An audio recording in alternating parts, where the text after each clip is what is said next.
to Mid Carter's and Catering podcast. It is your guys. It's AJ. It's Ant P. Yo. We back, baby. We Mhm. back.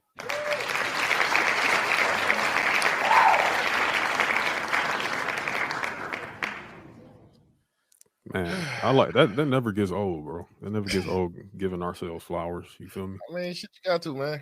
Yeah, You got you to. know, it is what it is. You know, we boosting ourselves up. You know, like Mhm. just looking at these numbers week by week. You know, we try not to really pay attention to them like that, but we definitely appreciate everybody that has been tapping in to us so far. We're at episode 8.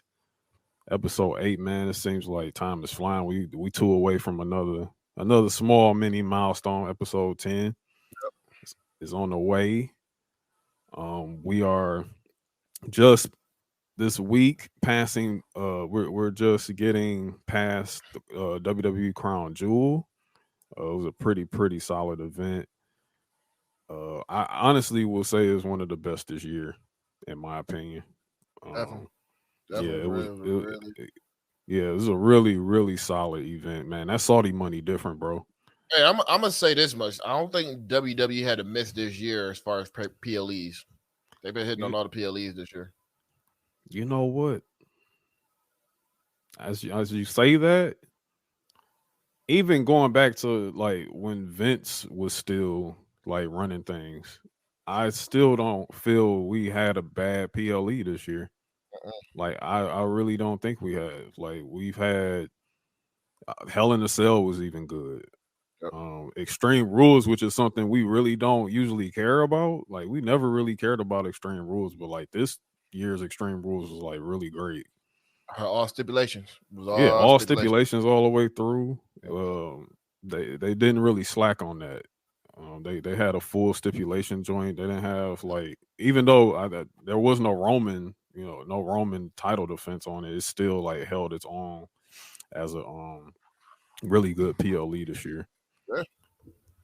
But Crown Jewel definitely was definitely something to see. Like I was really, to be honest, a lot of the wrestling was great. I'm not tripping. I'm not going flack over that. But the fact them motherfuckers had drones in the sky forming motherfuckers their logos and all that like that's different. It That's was. something you would expect at WrestleMania. I mean, that is a WrestleMania. You know what I'm saying? Because Yeah, they all got WrestleMania pay for doing that show. yeah, Basically, it was a spectacle.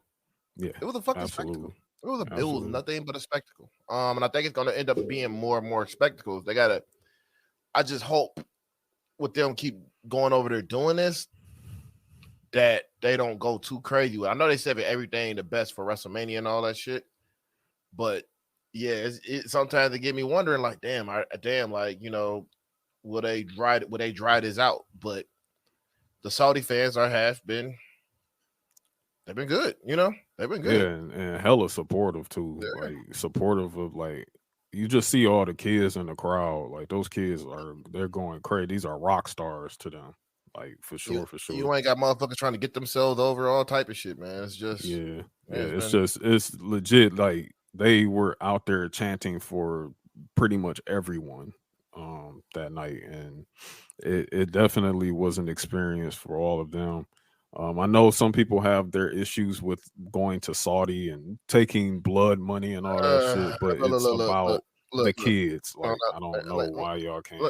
let me speak on that. Let me speak on that real quick Yeah, because that's always been a very annoying like topic. They're taking blood money and all this other shit, and it's just like, you know what? Y'all really pick and choose when y'all want to have a moral high ground, a moral compass. Because I see mhm. motherfuckers over here supporting wrestlers who have been convicted, well, not been convicted, but have been shown to do some dirty ass shit. Like, some of the Hella motherfuckers doesn't allegations. hella allegations and shit. Like motherfuckers in the Me Too movement and shit like that. Hmm. Y'all motherfuckers still support them, still go to their still put money in their pocket and shit like that. You got a lot of motherfuckers like that in other companies, and you still watch the other company and all that shit.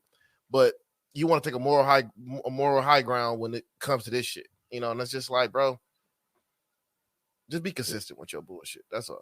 Yeah, it's very, very strange. It's very strange behavior.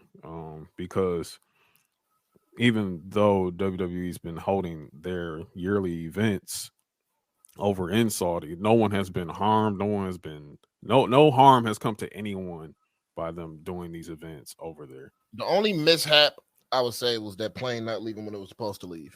That was Yeah, it. That was the yeah. only mishap. That was really the only mishap. When because were they like held by like the security or something like that? I forgot what it was, man. Yeah, But it was something really strange happened, but it wasn't no plane ride from hell type shit. It wasn't nothing of those of that nature. Again, it's always a slippery slope dealing with other countries. But as a business, I mean, they have to, as a global business at that, they have to produce product for people in places that somewhat have somewhat some controversy behind them. I mean, it just that's just the price of doing business. But at the end of the day, it's the smiles on the faces of those kids that really truly mattered above all. So exactly. it was a great event. Logan Paul and Roman Reigns. I mean, wow, that was amazing. An amazing main event. Hey, It was Logan every Paul. no go ahead. Hey, look, man. Logan Paul. Um, that motherfucker is amazing. Yeah, That yeah, motherfucker's amazing. Dude, he's an athlete, and it's like he picked up on the shit so fucking quicker than some of the motherfuckers in the PC, quicker hmm than some of the motherfuckers in the Indies, quicker than some motherfuckers in other companies. hmm Third match, and this motherfucker damn near had a 5-star match. damn near, and took and made and gave us a performance from Roman that is just phenomenal because And Roman sold him that much. we got to give, and Roman deserves a lot of credit too. Yeah, Roman did great that match too, you know. yeah, But Logan, that motherfucker's a warrior. Towards ACL, MCL, and possibly his meniscus. yeah. Kept going with the match. Hit a fire ass buckshot lariat. Yeah, we gonna talk. We got to talk about that buckshot lariat, man. Man, Hangman, you up, bro. might retire that motherfucker. You Though. might I either think have to retire it, or you gonna have to show us a real fire one when you come back, bro. You're gonna have to do yeah. something with that buckshot lariat because Logan Paul, ah, Shit. Even that motherfucker. Even that motherfucking frog splash he did, man. Like yeah, that motherfucker, he got up there with that bitch. I'm like, God yeah, damn. I was listening to Cornette talking about it. He's like, he fucking got up there. Like yeah. Cornette was impressed with him. Like a lot of people are impressed. Like I haven't heard a bad thing about Logan Paul wrestling. So how do you feel? Okay, so I'm gonna ask you something. Mm-hmm. When it comes to celebrity wrestling, He's the best celebrity one. wrestling, He's the best one. you got Logan Paul as your number one. Yeah, he's number one. Pat McAfee number two. What you putting Pat Mac above Bad Bunny? Hey man, Pat man, look, Bad Bunny did great, Okay. but Pat man, that match he had with Adam Cole was crazy. Yo, that match with Adam Cole, that was NXT. That was in Yeah, NXT. yeah. The pandemic era. That Yeah, bitch, that motherfucker was fire. yeah, like okay, with McAfee, I say fuck the. I mean, I'm not saying fuck the WrestleMania match with Austin Theory. I'm not saying that. That was a moment, especially with Vince coming out and him and Pat going at it there. But him and Adam Cole's match, that shit was different. Yeah, Like and then that you was gotta different. remember too, he was at War Games too. Yeah, he Pat, was. Pat was Man, at War Pat Games. McAfee different, bro. Yeah, that's why I get Bad Bunny only had one match. Pat Bunny only Yeah, had one match. That's he why. had. But Bad Bunny did great. He did Yeah, fucking great. Like he yeah. really did great in his match. I might have to agree with that list. I Mm-hmm. might have to. Honestly, I may put Pat Mac at number one, but nah, I don't know, I ain't man. gonna do that. Nah. Nah, I'm going to put Logan Paul. I'll put Logan Paul number one. Logan Paul number one. Pat McAfee two. Bad Bunny three. Who else got a celebrity wrestling match? Stephen Amell had a good one too. Oh, Stephen Amell did do that shit with Stardust. He had a good one too. Yeah, Stephen Amell yeah, had a yeah, good one. yeah. Yeah, he did all right. He had a good It was a little one. corny though, but yeah. They did. I remember that was a SummerSlam joint, wasn't it? Yeah, it was it was Neville, and I think it was Neville and Stephen Amell gets Wade Barrett and Stardust, I believe. Yeah. Wow, And then what a time. I mean, I might have to fact check that. I'm not too sure. Yeah, but, we might fact check that one. Then you got the Lawrence Taylor one. That's always gonna be a classic. And him and Bam Bigelow. Karl Malone, bitch ass. Fuck Karl Malone. Dennis Rodman. Yeah. Karl Malone was the one that hit that diamond cutter, right? Yeah, because he was team with DDP. You know what I'm saying? So it's still fuck Karl Malone. Fuck Karl Malone. Oh yeah, definitely. You's a fucking nut, nigga. Little Scrappy been wrestling and shit, but he has been wrestling. Little Scrappy has been wrestling like on some in the indies and shit like that. He been doing some indie shit. He done. I think he using like the rock bottom. Yeah, like, he's in the rock bottom. Yeah. So it's been weird, dog. Yeah. Celebrity wrestling, man. I mean, yeah. Let me get more of that, man. Let me get some more celebrity. I just like to see them train, man. Like the ones that really take it seriously. Because Pat McAfee trained under Rip Rogers. Bad Bunny went to the PC. Logan Paul was actually a wrestler in high school. Yeah. So, I think Jay Paul is gonna be next. Jake Paul looked kind of stiff when he came out there, but I'm gonna just say give him some time. Send him down to the PC. I'm sure that shit will get straightened out. Yeah, he could be like Jake could be kind of just like how his boxing persona is. Like he could just be a bruiser, really. Yeah. He could just be on some bruiser shit like a solo almost. Yeah. I think they're gonna do that because in that match they had Solo, running up on Jake Paul. So I think they're gonna build something out. So. Yeah, they could get some celebrity wrestling out of that. I mean, I will say I even give it to like Logan's homies, like his people that he do his podcast with. They sold the fuck out of. They was selling like a motherfucker. When the Usos whooped their ass. Yeah, when the Usos fucked them up, they was selling, bro. Like I can't. I said the one that took the second super kick, dog. He sold the fuck out of that shit. He sold that shit. So I mean, yeah, it's definitely not the last of the part. It's gonna take some time for Logan to get healed up. Though, it's gonna be a minute. He got the same injury. He got the same injury Seth had when he tore his shit on the same day Seth tore his shit. Yeah, that's crazy. Yeah, that is crazy. That's very crazy. But I like this. I think because that's crazy because Logan Paul is now a face, but people hate Logan Paul. But the trick to it is people here hate Logan Paul. They love Saudi. They do not. They love him over there in Saudi. And that's the genius of selling that match to Saudi Arabia because they know Logan Paul was really gonna be that guy over there. I mean, they was chanting their shit at the press conference. Yep. When he came in on the camel. Like, I mean, like, they knew exactly what they were doing there. But even still, they still love Roman is just loved everywhere. So you're not gonna boo Roman Reigns anymore. Like, that's just not happening. But I'm gonna say this much, man. Bring Logan Paul bring him back as a heel, pair him with Grayson Waller. Oh yeah. You still selling that. I mean, I you know what? And it's not too like, okay. So say like we get a scenario like this. Just like how you brought up Jake, right? Logan Paul comes back, he brings Jake, and then you pair him with Grayson Waller. That is just wow, what a mess. You want to take it over the top? You put Austin Theory with him too. Oh hell no, man! Hell no, man! Oh my god! I ain't gonna sit there and say I ain't gonna watch, but I'm gonna be like, bro, everyone's gonna hate them. That's gonna be the bro brigade, dog. Yeah, the bro brigade, like for sure. That'd be like Miz with John Morrison times 10. Yeah. That's exactly what that would be looking like.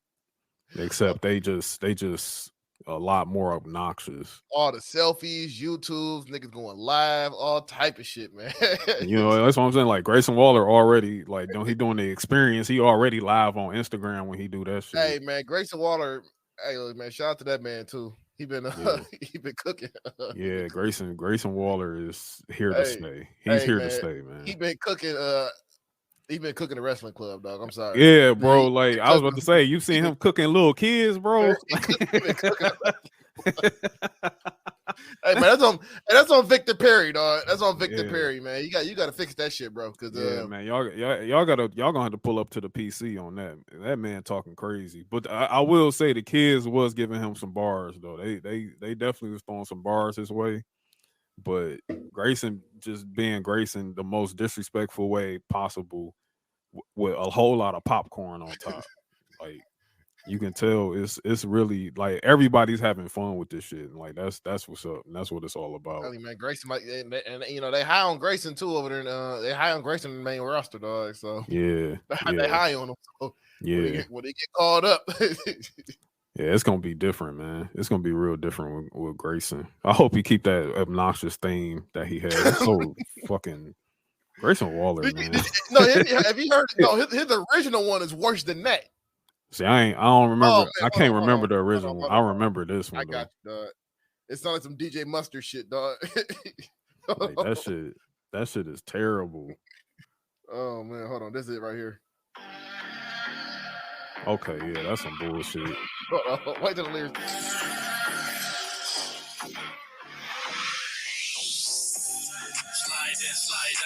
Oh hell no!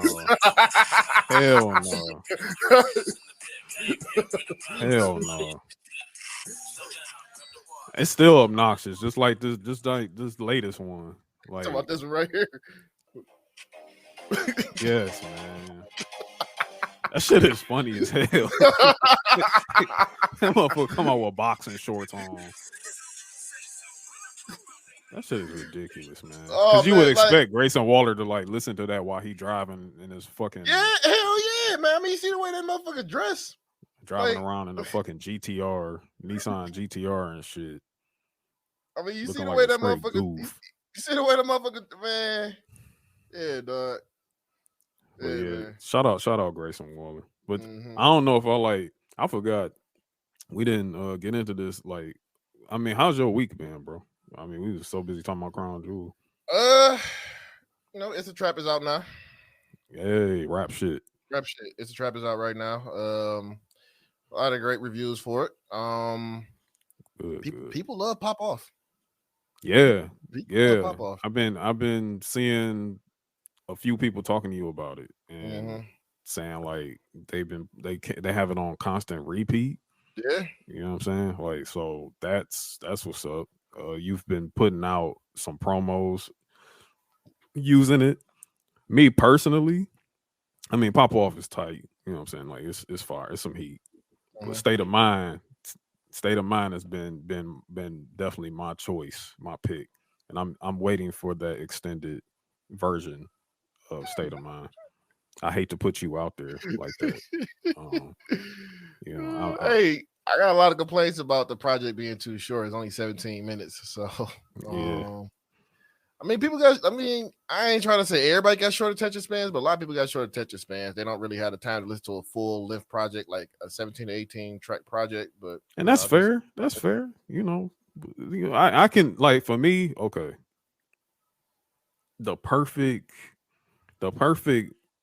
track listing numbers 13 is like you get no complaints from me. 13 8 tracks is actually okay too.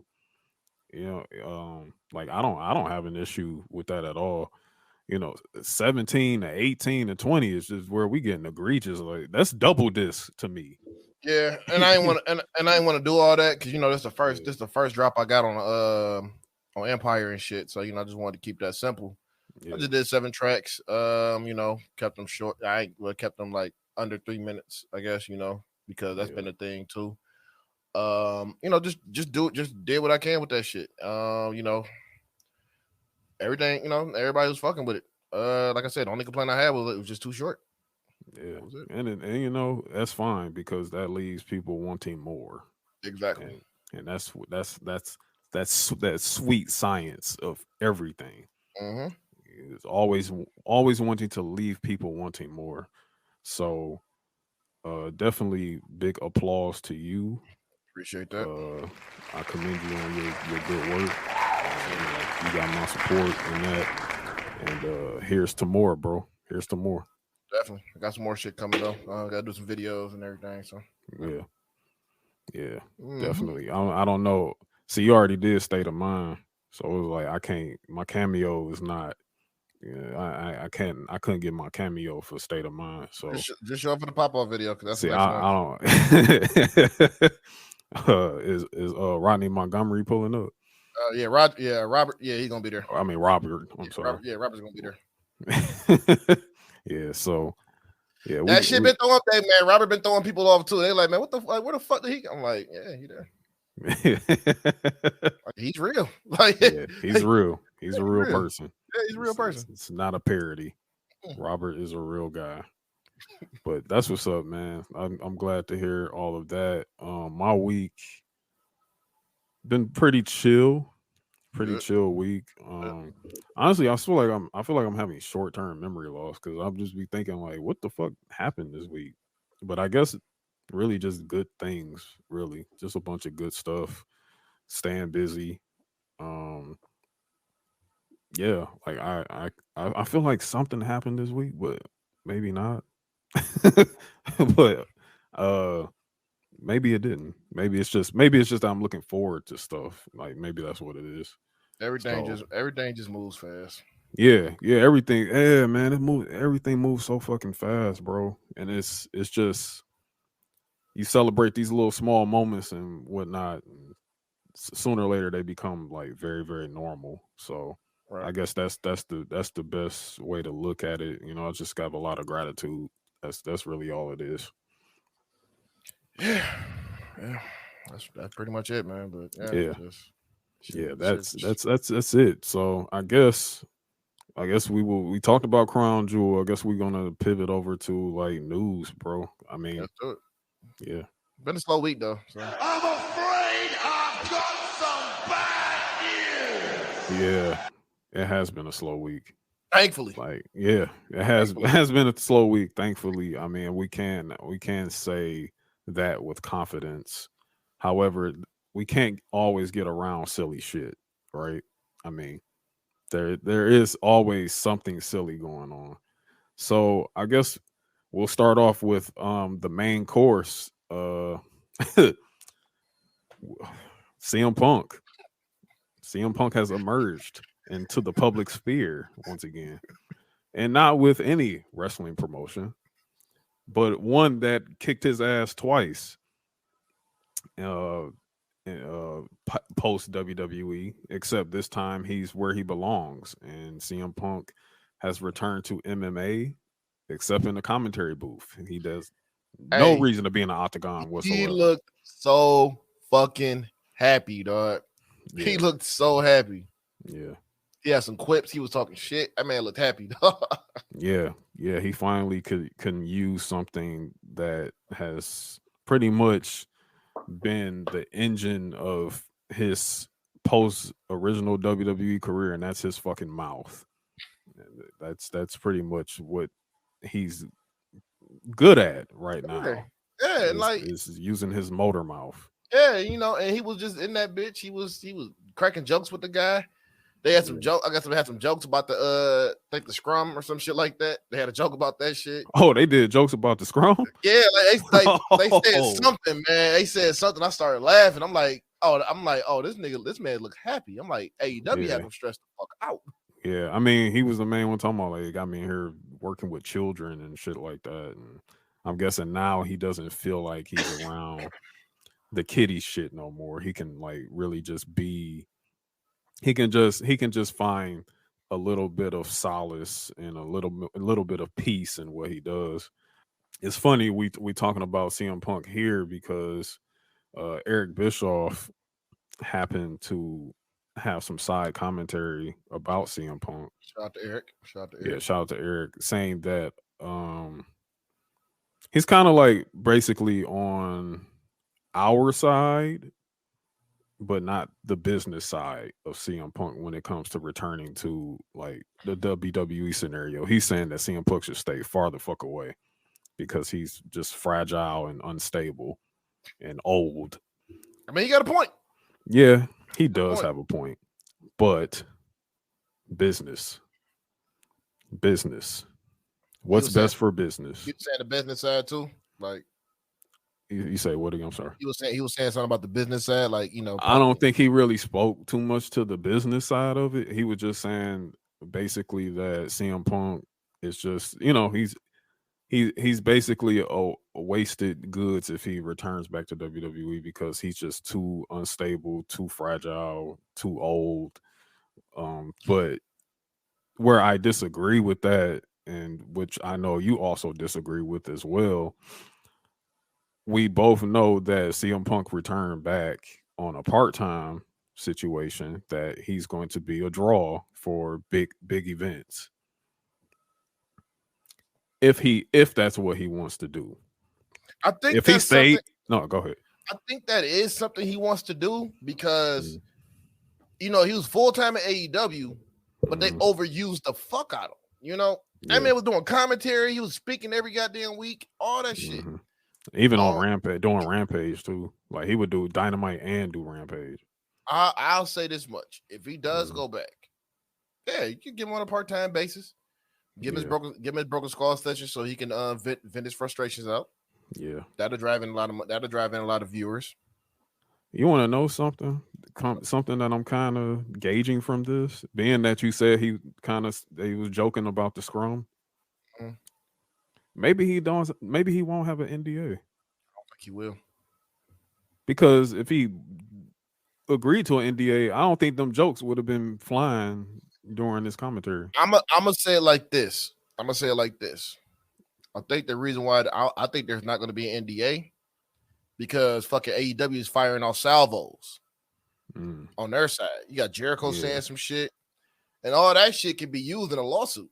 You know? Yeah, that's liable. That's a lot of liability right there. Yeah. All that shit can be used in a lawsuit. So they're probably like, man, all right, here you go. Yeah. But we still haven't had official word yet on the buyout. But him appearing publicly like this, it's pretty much kind of telling us that it's nearly done. It's hitting at it like this shit's probably about to be over pretty soon. Yeah, it's pretty much over with. And also like what they're doing with the Elite. I mean, the Elite clearly are on their way back, like at full gear. So yeah, it's looking like both sides are coming to the end of their road.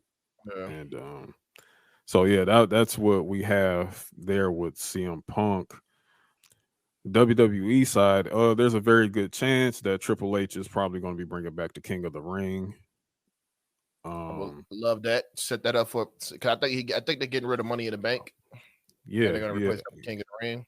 Yeah, they're going to be. And it's supposed to be it's supposed to be like for the whole night. Like the King of the Ring is going to be a one night only thing. It's going to be multiple matches, and they go to the end. Yeah. And that person will get title. They will get title shots at probably SummerSlam or some shit. Probably SummerSlam. I think that's how they used to do it. They would get a title shot at SummerSlam if you won the King of the Ring, and that's how King of the Ring pay-per-views used to go. It used to be just King of the Ring matches all night. They literally do the whole tournament during the pay-per-view event. Except this time, they're adding on the Queen of the Ring in this scenario. So it's going to be the same thing for the women as well too. They're going to be doing a women's tournament to crown the Queen of the Ring. So that's definitely something to look forward to. Because before they were just doing King of the Ring tournaments on TV, basically, which I feel like they still kind of just to narrow it down to a certain amount of matches for the event. They just do King of the Ring qualifiers, Queen of the Ring qualifiers. Like I think that makes a lot of sense to do that until you reach the actual pay-per-view, and then you go through the pretty much like the top 8 seeds for both divisions and during the pay-per-view. I mean the PLE. I'm sorry. Yeah. But yeah, I'm looking forward to that. I think 2023 is really going to be like showing us a huge difference in certain PLE presentations, and then maybe returning of like ones of days of old sooner or later. Yeah, so King of the Ring. That should be very cool. I'm actually looking forward to that. Yeah, same. Also, speaking of Triple H, he reportedly kind of has an idea on who's going to end Roman Reigns' title reign. What are you thinking? Looking at timelines here, looking at the timelines, if it's me, mm, okay, this all depends on Dwayne's activity going into WrestleMania because you want to do Dwayne and Roman at WrestleMania, but you don't want the only way this works. Roman has to beat Dwayne. He has to beat The Rock. But you want the bloodline to end because we're kind of seeing the stages. It's coming to an end soon. The bloodline is going to be. I don't see the bloodline going making it past WrestleMania. But you want Roman to beat Dwayne. You don't want to drop titles to Dwayne because The Rock is not going to be there the night after. Like he's not. You know what I'm saying? Like if he does, he's going to show up on Raw after Mania and he's going to do a speech and say goodbye and then Hall of Fame literally next year, the following in 2024 for The Rock. So that's the Rock scenario for me. And then Roman drops the titles at WrestleMania Backlash. To who I don't know just yet. Cody. Because the reason why I say okay, and that's what I'm saying. I was going Cody. Okay, you bring Cody back. Okay, Cody comes back. He wins the Royal Rumble. Then that's where you do Roman and Cody at WrestleMania. It sucks because that means we can't get the Dwayne match. We can't get the Roman versus Dwayne at WrestleMania unless he do a 2 title defense. That could be it too. Yeah, that could be something, but I feel like that's just like he'd do a night 1 title defense and then a night 2. But that's too many converging storylines for me. Like it's really interesting. It's really Yeah. interesting. Yeah, it's interesting for sure. And the Elimination Chamber, I don't even think that's a title defense, is it? I think it's gonna be like We I don't think know yet. I don't know about that one either. Yeah, we don't know. We don't really even know. We know the Elimination Chamber is happening. We just don't know what's the implications of winning the chamber. The one So thing I like about all this shit is just that we don't have a clue. Because yeah, in wrestling, we always had a clue like who's gonna do this, who's gonna do that. And there's like a lot of viable fucking contenders to take this title off of. You got Seth, you got Bobby, you got Finn, you got Drew, you got AJ, you got Sheamus. There's a lot of people there's a lot of Cody. There is a lot of people. There's a lot of people. And we just don't fucking know. If you no, go ahead. And what I'm thinking is they're probably gonna move Cody to SmackDown. Because Raw's a little top heavy right now. Raw's top heavy, but man, when Cody was there on Raw was like it was starting to get better. Like it was starting to get better. SmackDown was fine, but when you get post Roman, then I can see that scenario. The reason why having Cody there. The reason why I'm saying Cody gonna probably go to SmackDown because you got Seth is going face now. Finn is probably their top heel right now over there. Because Finn was nowhere, but now they built Finn up to this person right now. Yeah. And Bobby is just running through every fucking body. Yeah. I can't wait till we get into that shit, man. Bobby. But we not done with Bobby and Brock though. Like no, we're not done with Bobby and Brock. We're not done with that. But Bobby, man, made Dr. Umar proud. Yeah, he made Umar proud. Yeah. Bobby was a big black man, beating the shit out of people. But we'll tap on that when we talk about Raw. But yeah, this is very interesting to me. I will say this for sure: WrestleMania moments. One for sure is going to happen with Cody Rhodes. Like Cody's going to get that fucking WrestleMania moment for sure. And if you do split these titles up, one of them has to go on Drew. Like one of them has to go to Drew. If you want to make your next Universal Champion, it's Drew McIntyre, in my opinion. I just don't know how we get there. That's the thing. I don't know how we get those titles split off to these two individuals, and then we get Dwayne versus Roman, because we already know what that storyline would be. That storyline is who's the true head of the table.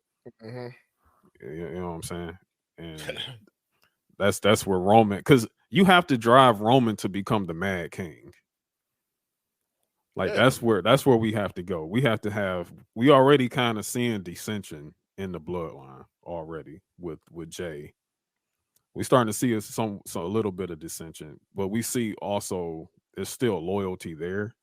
But at some point, Big Oos is gonna come back and he's gonna start shaking the fucking table and have Roman looking paranoid, looking behind his back to see exactly who's in his corner.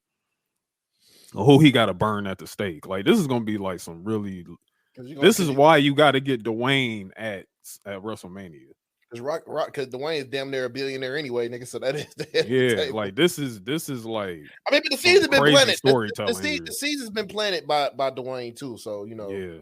So he definitely been talking shit. Yeah, he been talking shit. So it's gonna happen. Yeah, it's gonna happen. So. Yeah, we're gonna definitely see there. Before we even talk about Dynamite, Saraya was cleared, so she's cleared to wrestle. I don't know about what doctor, but hey. But she is having an issue. I guess she's having some PTSD from having to possibly catch back spots from behind. So she shouldn't be fucking wrestling, man. I guess you mean she shouldn't be wrestling if you doing that. I mean, if you feel like your shit's gonna turn into fucking dust. You should not be fucking wrestling. That's when I'm just looking at it with that shit. She should not be fucking wrestling if she feeling like that. Yeah, like I just don't know if you are. I don't know what to say about that. I just think you shouldn't be wrestling, like personally. Period. So. That match gonna be trash too, by the way. I will reserve my thoughts until Full Gear. I don't even know if I'm gonna try to watch Full Gear, but I'm trying to watch that shit for free. I'm not buying that. Y'all got me fucked up. Fuck no, baby. Other newsworthy bits. It looks like Cam Grimes is probably on his way up to main roster soon. Thank God. Cool. Like get Cam Grimes out of there. He's ready. He's ready. Put him on Raw. Yeah, put him on Raw. Honestly, I can see Cam on SmackDown too. I probably see he's probably gonna end up being on Raw. He's gonna answer Seth Open challenge for the U.S. title. Yeah, even though everybody's saying like Melo possibly would probably answer. You know, Cam could too. Melo got some time. Melo still got to handle some things down there right now. So yeah, I don't see Melo coming up no time soon.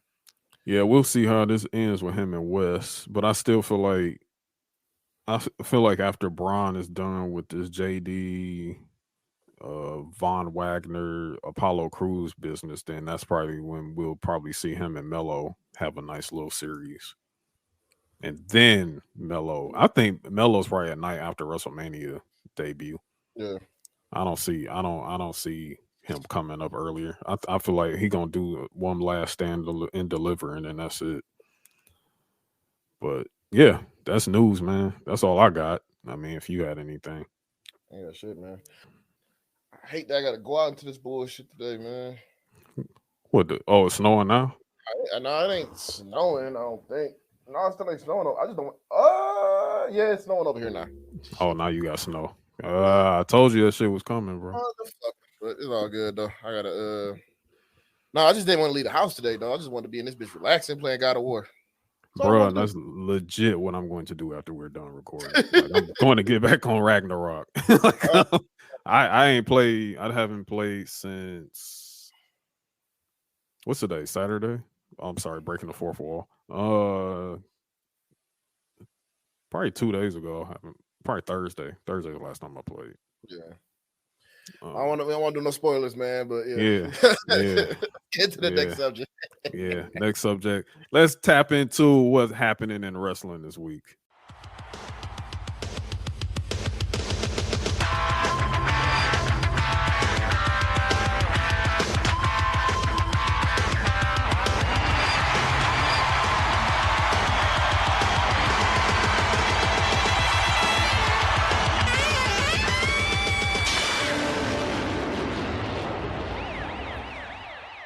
Welcome to Monday Night Raw. It's Vince McMahon.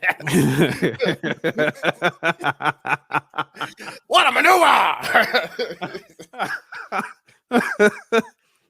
that's just like how Raw in 96 and 97 would start. Man, Vince on that announced Vince shit, was dog. terrible on commentary. I don't care what nobody say. Vince was horrible, man. He sounded like a fucking. I mean, he was carny as fuck. He was carny, bro. Oh, what a maneuver! Oh my gosh, bro. That shit used to like just trying to look back and watch it. And then he would jump from commentary to jump in the ring and do interviews. Then he'd be Vince was doing too much back then. Then he had on that Raw's War jean outfit. Yeah, I'm about to say that shit too. I'm about to say that shit. Oh, that was high fashion right there, bitch. I was high fashion like a motherfucker. That motherfucker Vince really rocked that shit every fucking week, dog. That shit was crazy. That shit. Like, bro, where did you get this made? I bet you like Carl Kanai made that shit or some shit. I gotta get one of them bitches made, dog. I gotta get one of them bitches made for the company. I do that shit on Halloween. That's my Halloween costume. All it takes is like 3 people to notice you. Like, yo, like you wearing this joint that Vince used to wear.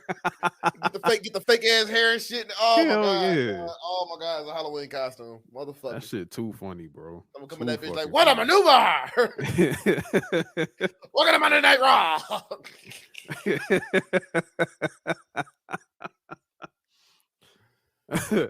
It is Raw. It is Monday Night Raw. Fuck it. So we there. Yeah, Monday Night Raw. Yeah, Monday Night Raw. Monday Night Raw from Philly, man. Yo, this Philly crowd was ass, bro. But I don't even think it was like actual Philly though. It was Pennsylvania for sure, man. But they was on some bullshit. They was on some bullshit. This crowd was ass, bro. But anyway, we start off, man. We got the Bloodline, the Usos, and Solo coming out talking some shit in the ring because they coming off of that win at Crown Jewel versus the Brawling Brutes. So that put them in contention to defend their titles versus the New Day on SmackDown. New Day comes out, you know what I'm saying? Very, very good promo here from Xavier Woods. I like man. Underrated promo guy. Underrated promo. Yeah, Woods was going in, man. They was really popping off a lot of shit. But Jey Uso brought up some points. He said, "Yo, but I see you talking crazy right now, but Kofi just caught the stray like right there, bro. Like, damn, Kofi ain't even talk yet. Kofi had the 50. What you say fuck me for? Yeah, exactly. What you say fuck me for? You know, like, I mean, basically that's what happened here. Jey Uso just reminded Kofi, like, look, bro, if we ain't never back out for you years ago, they wouldn't have been no Kofi Mania. You would not have had no WrestleMania moment with your kids snapping pictures.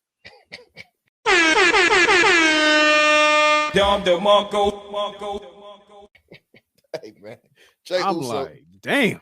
Jey Uso's a fucking pit bull, bro. It's always Jey Uso, dog. Always Jey Uso. I mean, damn. I mean, I was here for that, bro. I'm sorry. I mean, I fuck with the New Day. We love the New Day, you know, my black brothers. But damn, Kofi, damn. Kofi, but yeah. We had this nice little spat, and then good old Matt Riddle comes out there. I'm convinced somebody in Gorilla was like, Matt, please go out there. Go now. But it was also because this damn crowd was just so ass that they just like, okay, we need something. So they send out Matt Riddle. Matt Riddle comes out with his bongos, but he calls it a bong, and we all know why. Matt loves the reefer. Yo, that's a funny ass word. I don't know why reefer is. He was smoking reefer. Anyway. The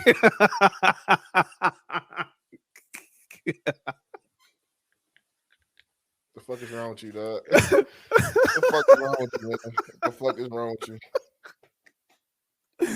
But yeah, he comes out making bong jokes, saying, "Hey, you want to hit my bong?" and everything. You know, we all know what that alludes to.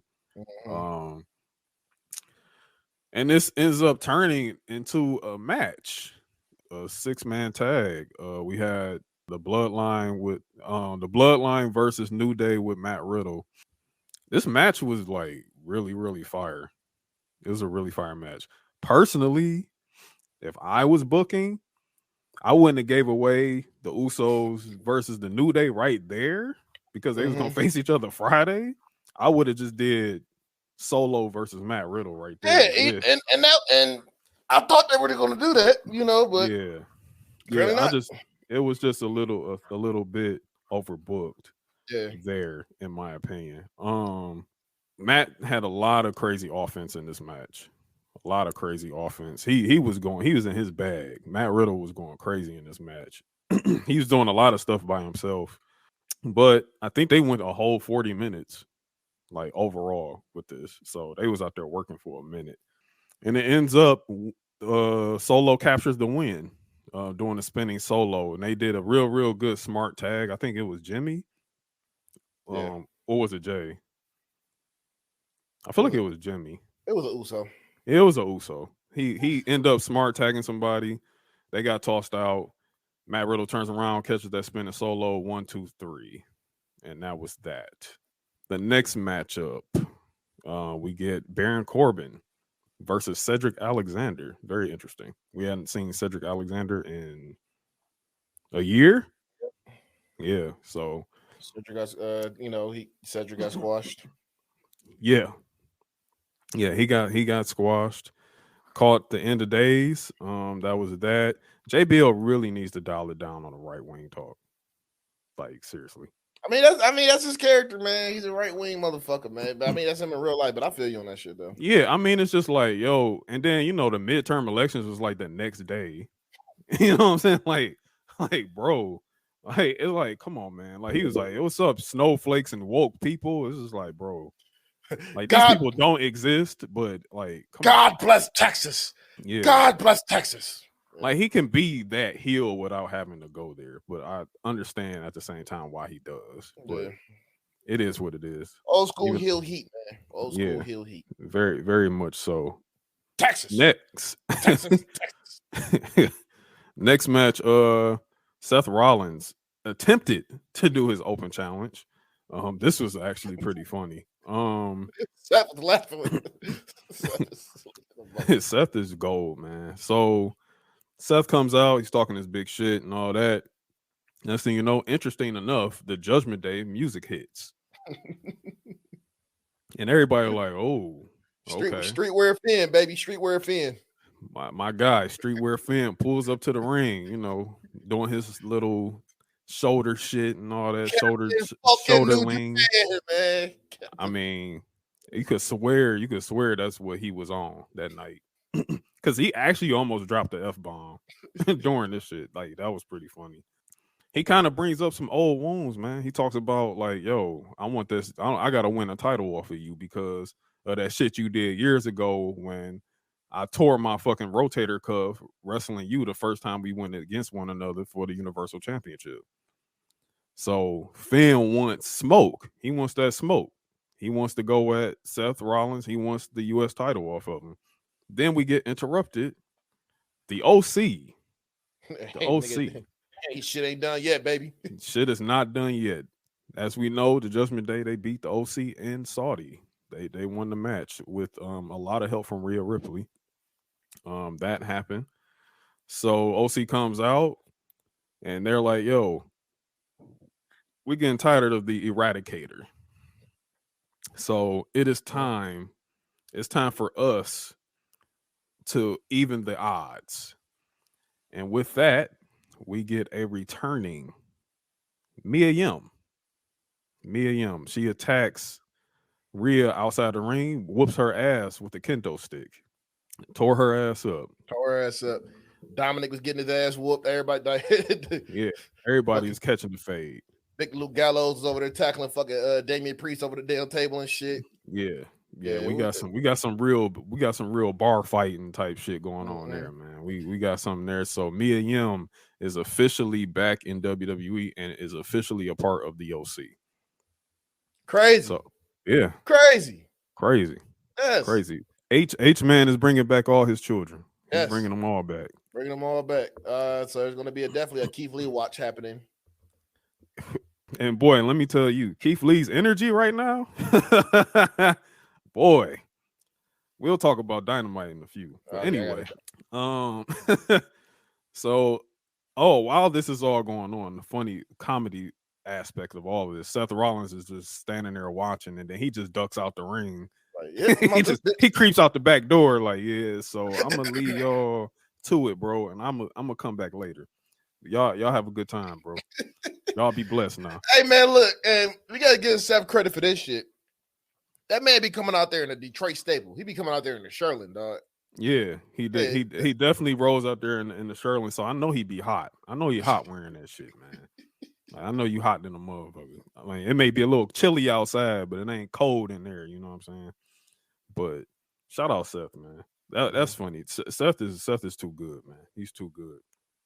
So sports entertainer, baby. Yeah, sports entertainment and a real wrestler. So turn up, Seth Rollins. Next match. This shit is funny. Otis with Chad Gable versus Elias, and this was presented by Golden Corral.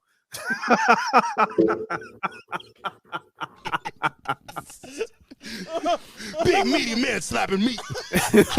That shit, like they know exactly what they was doing by doing that shit, man. They promote. I just Golden need to Corral. Know, I just need to know who in creative idea that was. I just need to know that. That's it's so fucked up, but it's so funny at the same time because you know Otis probably signed off on like, hell yeah, do that shit. I like food. You know what I'm saying?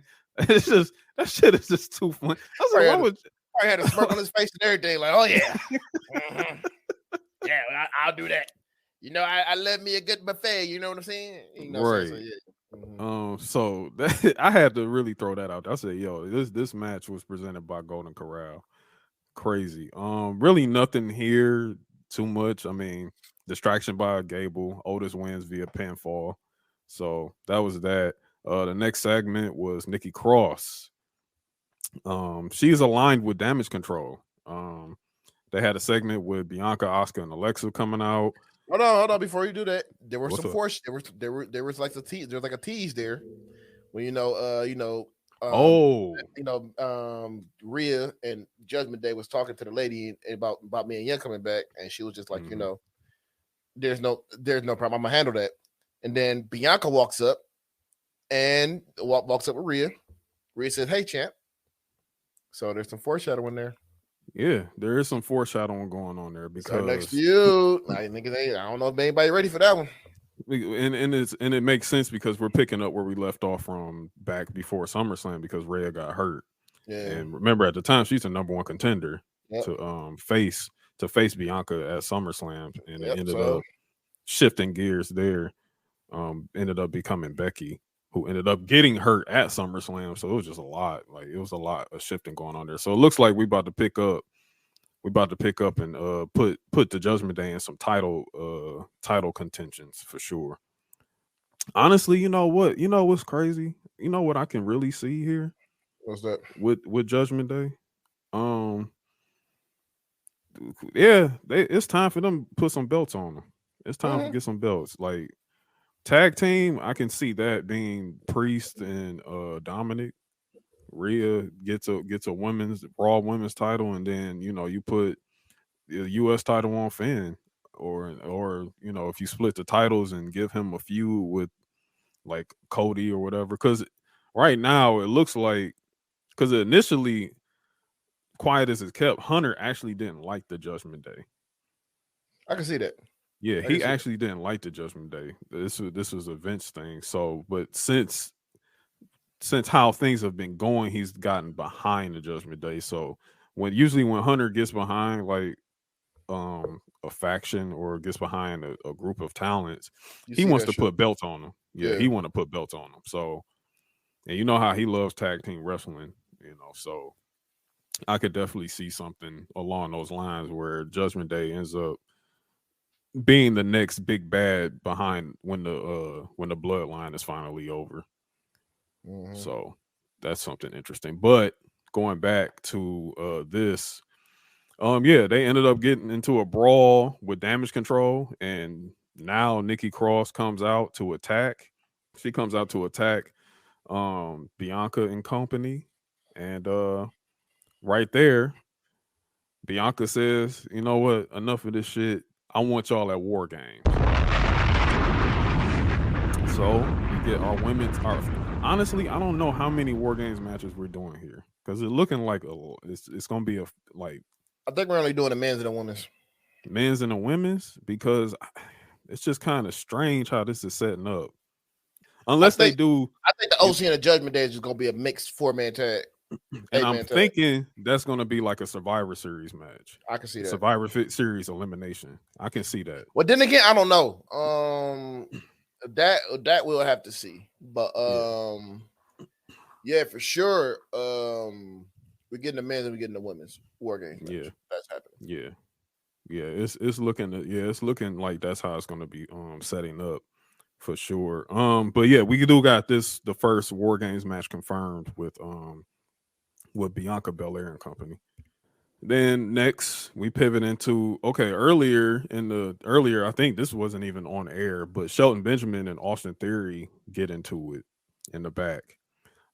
This was kind of trash to me because I felt like you could have gave Austin and Shelton way more time because Shelton is definitely somebody who would have enhanced Austin Theory a whole lot more. But we see why they only gave him that little bit of time anyway, though. We see why they gave him that little bit of time later on in the night. And I think it's building towards something because, Shelton got squashed too, Yeah. You see Cedric getting squashed, and, been some rumblings around what's going on. So you never know. Yeah. And then as we talk about this, you kind of seeing something building. Mm-hmm. Yeah. We kind of see as we go on, as we continue talking about Raw. So yes, Austin Theory beats Shelton Benjamin. Really, it was he did it with a dirty move and put him into the A-Town down. So that was it. I'm hoping we get another one later on. I hope we get another fucking finisher because I'm tired of seeing that shit. Yeah, that A-Town down is booty cheeks, brother. Booty cheeks. Next up, The Miz, he gets caught in 4K. He get caught in 4K, 8K, actually, because they put this motherfucker on the big screen. Prior to their match, The Miz denounces Johnny's accusations of paying Dexter Lumis for his clout purposes. He ends up gloating about talking to a producer that wants to do something about him and his story and how he's going to be working through Hollywood and all of that. And then Johnny pulls up the rules. He says, "You know what, Miz? That producer you talked to was actually a private investigator. And we got you right here on the big screen." And Johnny actually had a remote control to control the Bigtron. Like, that's crazy that y'all let Johnny Gargano get his hands on that. Hey, and man, he showed the whole world how much of a fraud The Miz is. Yeah. Sorry, Mills. Sorry, Mills. You guys are fraud. Your man's paid. It was me, Austin. It was me all along. Like, that's exactly how they got The Miz, bro. So, yeah, he actually paid and hired Dexter Lumis to help him out with his career. And Miz and Johnny end up doing like pretty much a 15-minute match after that, which is I guess I won't say I was shocked or surprised in this, but it was pretty good on Gargano's part for sure. Like they have some pretty good chemistry. I will say that. But Miz also, I have to give it to Miz with this illegal spot that he did where he sold the ref on like getting pulled underneath the ring. This was pretty genius by Miz. That was hilarious. Yeah, that was pretty cool. Getting pulled under the ring, but he come out with a socket wrench. And then the ref is looking under the ring, and then he hits Johnny Gargano with the socket wrench. And 1, 2, 3. So Miz wins there. This was funny. So part 1 of our series on burials. Triple H burials pulling out the shovel this night, boy. Woo-wee. So we start off with Nikki Cross randomly getting a match versus Dana Brooke for the 24/7 championship. And I remember sitting there watching this. I'm like, what the fuck? The 24/7? Like, we talking about this shit? Why? But I forgot who's in control. I'm sorry, H. I slipped up a little bit. I'm sorry. I forgot. It's you. But I wasn't thinking that at this time. I was just like, okay, whatever. So Dana Brooke, after and she has been, I mean, talking a little bit on social media and whatnot. Uh and fuck Corey Graves for talking shit, man. He a hoe for that shit. Yeah, I Anyway. don't get that. Yeah, like what you talking shit for, bro? Like relax. Corey be talking too much. Anyway, so Dana comes out. She gets washed. Yeah, she get toe up. She got toe up, bro. Yeah, Dana got that ass whooped. And Nikki wins the 24/7 championship. I don't know about you, but something was off with Bailey. Yeah, she was just there. She was talking on Yeah. here, but she just wasn't really feeling it. Yeah, like something was really off with Bailey. I don't know if she's like if it's a work or if like something was really like agitating her. She seemed like something seemed really off that night, but maybe I'm looking too much into it, but you noticed too. Mm-hmm. Okay. All right. But the damage control was out there with her and everything.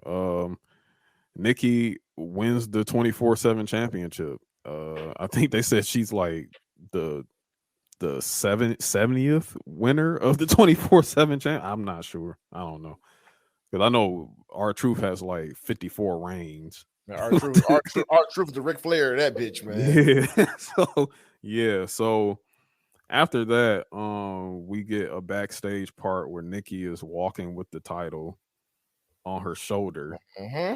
and she walks past a trash can, and she flips the title off her shoulder and misses the fucking trash can. But we all know what that means. That means RIP to the 24/7 championship. That shit's done. Hey man, I'm gonna say it like this: she Kevin Nash that motherfucker. Because I don't know if y'all remember back in the day when Kevin Nash had that TV title with Scott Hall. Scott Hall was like, "What's the deal with this title, man? I'm getting no free TV dinners." He just said stuff like that. So Kevin Nash like, "Let me see that." So they pull up a trash can, and Scott Hall like he trying to block him from dunking that bitch, and Kevin Nash went ahead and dunked that bitch in the trash can. That was the end of the It TV was title. never seen again. Never seen again. Goodbye to the television championship in WCW. The TV title was dumb. Like I never got the television championship. I guess it's like, oh yeah, it's gonna be defended on TV. I guess like whatever. That's weird. Anyway, so yeah, the 24/7 championship is buried. That Yep. shit's done. I mean, it was good for what it was, man. But you had to get rid of that shit. It was no. Yeah, that shit was. That. Yeah, it was. You can do sports entertainment without that bullshit. I mean, because for some of us at first we were like, "Oh, the hardcore championship," but like, nah, you're not doing hardcore championship on TV PG shit. Like, you're just not doing that. I mean, even though I missed the days of Crash Holly fighting niggas and in the fucking Chick E. Cheese and shit at Discovery Zone, running through the plastic balls and shit. They had Crash Holly in hell, dog, doing that shit. Crash Holly was the GOAT, bro. That motherfucker was the GOAT. They was fighting at church. Shit was crazy, bro. Anytime, anywhere. Fighting at WWE New York. Yeah. I heard they had good wings at WWE New York. Hey man, I heard the fools. I heard the food was all right back then. I was too young. We was too young. He was too young. Mm-hmm. So to close out Raw, we're not done with the burials yet. Oh, we're not done. The Seth Rollins Open Challenge finally happens. Finally takes off. Seth returns to the ring. Another great promo from Seth, and then Wheeler Ali pops up on the screen. On the Tron. I'm just like, I just think my energy just sucked right up out myself. I said, bro, what are we doing? This is a non-reaction thing. Like, what are we doing? We don't want him to answer to this. But again, there's my faith wavering. There's my faith wavering. Because out of nowhere, Bobby Lashley comes and throws that motherfucker across. Well, he beats the shit out of him first. He beat his ass, put him down on the ground. And he says, "Hey Seth, what's up? I'm here to spin the block. I'm answering the challenge. I'm gonna whoop your ass." And then he gets hit in the face again by Mustafa Yuta. And then Bobby like, hold on real quick. Throw his ass to SmackDown. Threw his ass to SmackDown before landing on a bag of empty Bud Light cans and sound equipment. I mean, I saw the whole thing. We was back there. I mean, we are in catering, so we saw the whole damn thing. Yeah. He was fucked up. Mm-hmm. So yeah, that was some funny shit. and then Bobby comes out there and proceeds to beat this shit out of Seth. He beat the dog shit out of Seth. Like, this is the hurt business, Bobby, bro. This is he's starting it. Like, Bobby was a face, and he's starting to throw all that shit in the trash. Oh man, we seen a double turn. We seen a double turn this night, dog. It was definitely a double turn. I'm gonna tell you what this remind me of. I remember the time with Bobby. This was like the pandemic era. It's the Thunderdome era. Bobby beat the shit out of Riddle so bad. It was a great start to Black History Month too. He beat the shit out of Riddle so bad. MVP at the stop, like, hey, stop, man! You don't want to kill the man. You know, he said like he beat him so bad that Riddle had short-term memory loss. Like, what happened? Where am I? Dog, he whooped his ass. He did Seth the same way. And this is what he did to Seth. He was tearing Seth ass up, tore him up. And then no match started. Bobby just walked out. He just like, all right, man, cool, whatever. Bobby is pretty frustrated because, and I want that match, him and Brock. Wow, that was a great fucking match. Great match and a great ending, a really great ending on how they did that. Like, literally, Brock was fighting for his survival. Literally, that's exactly what that was. We haven't seen Brock like that in forever. In a long time. I say the last time we seen Brock like this down bad was when Goldberg was squashing him. When he squashed him for the Universal title. Yeah, Goldberg speared the shit out of him. Speared the shit out that man. Speared his ass back to Minnesota. But yeah, like, so we gonna be getting some good stuff here. So that happens, and then A-Town Down hits, and here comes random as fuck. So random. And I was just like, oh, we're cashing in on the US title. Interesting.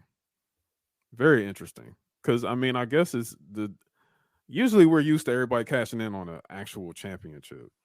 We know Austin Theory has been told you're not that guy. Like by Roman himself. Roman's like, your daddy's not here no more. You're not cashing in on me. Right. You know what I'm saying? So I guess when the tables turn and you all out of luck, you ain't gonna cash in on Braun because Braun Breaker is gonna spear your ass violently into the sun. So I guess you think a beaten down, broken down Seth is a great fail safe here, which I understand. And you want to get this title back. So he cashes in on Seth. Very interesting times. Yeah. Seth, I will have to say here, like, Theory was trying, but to no avail. We got a lot of near falls. You ain't pinning Seth, baby. You're not pinning Seth. I mean, I'll give Theory some credit. You did a really clean pedigree there too. Very clean pedigree. Very, very clean. That was pretty cool. But still didn't work. This Jesus we talking about here. CrossFit Jesus.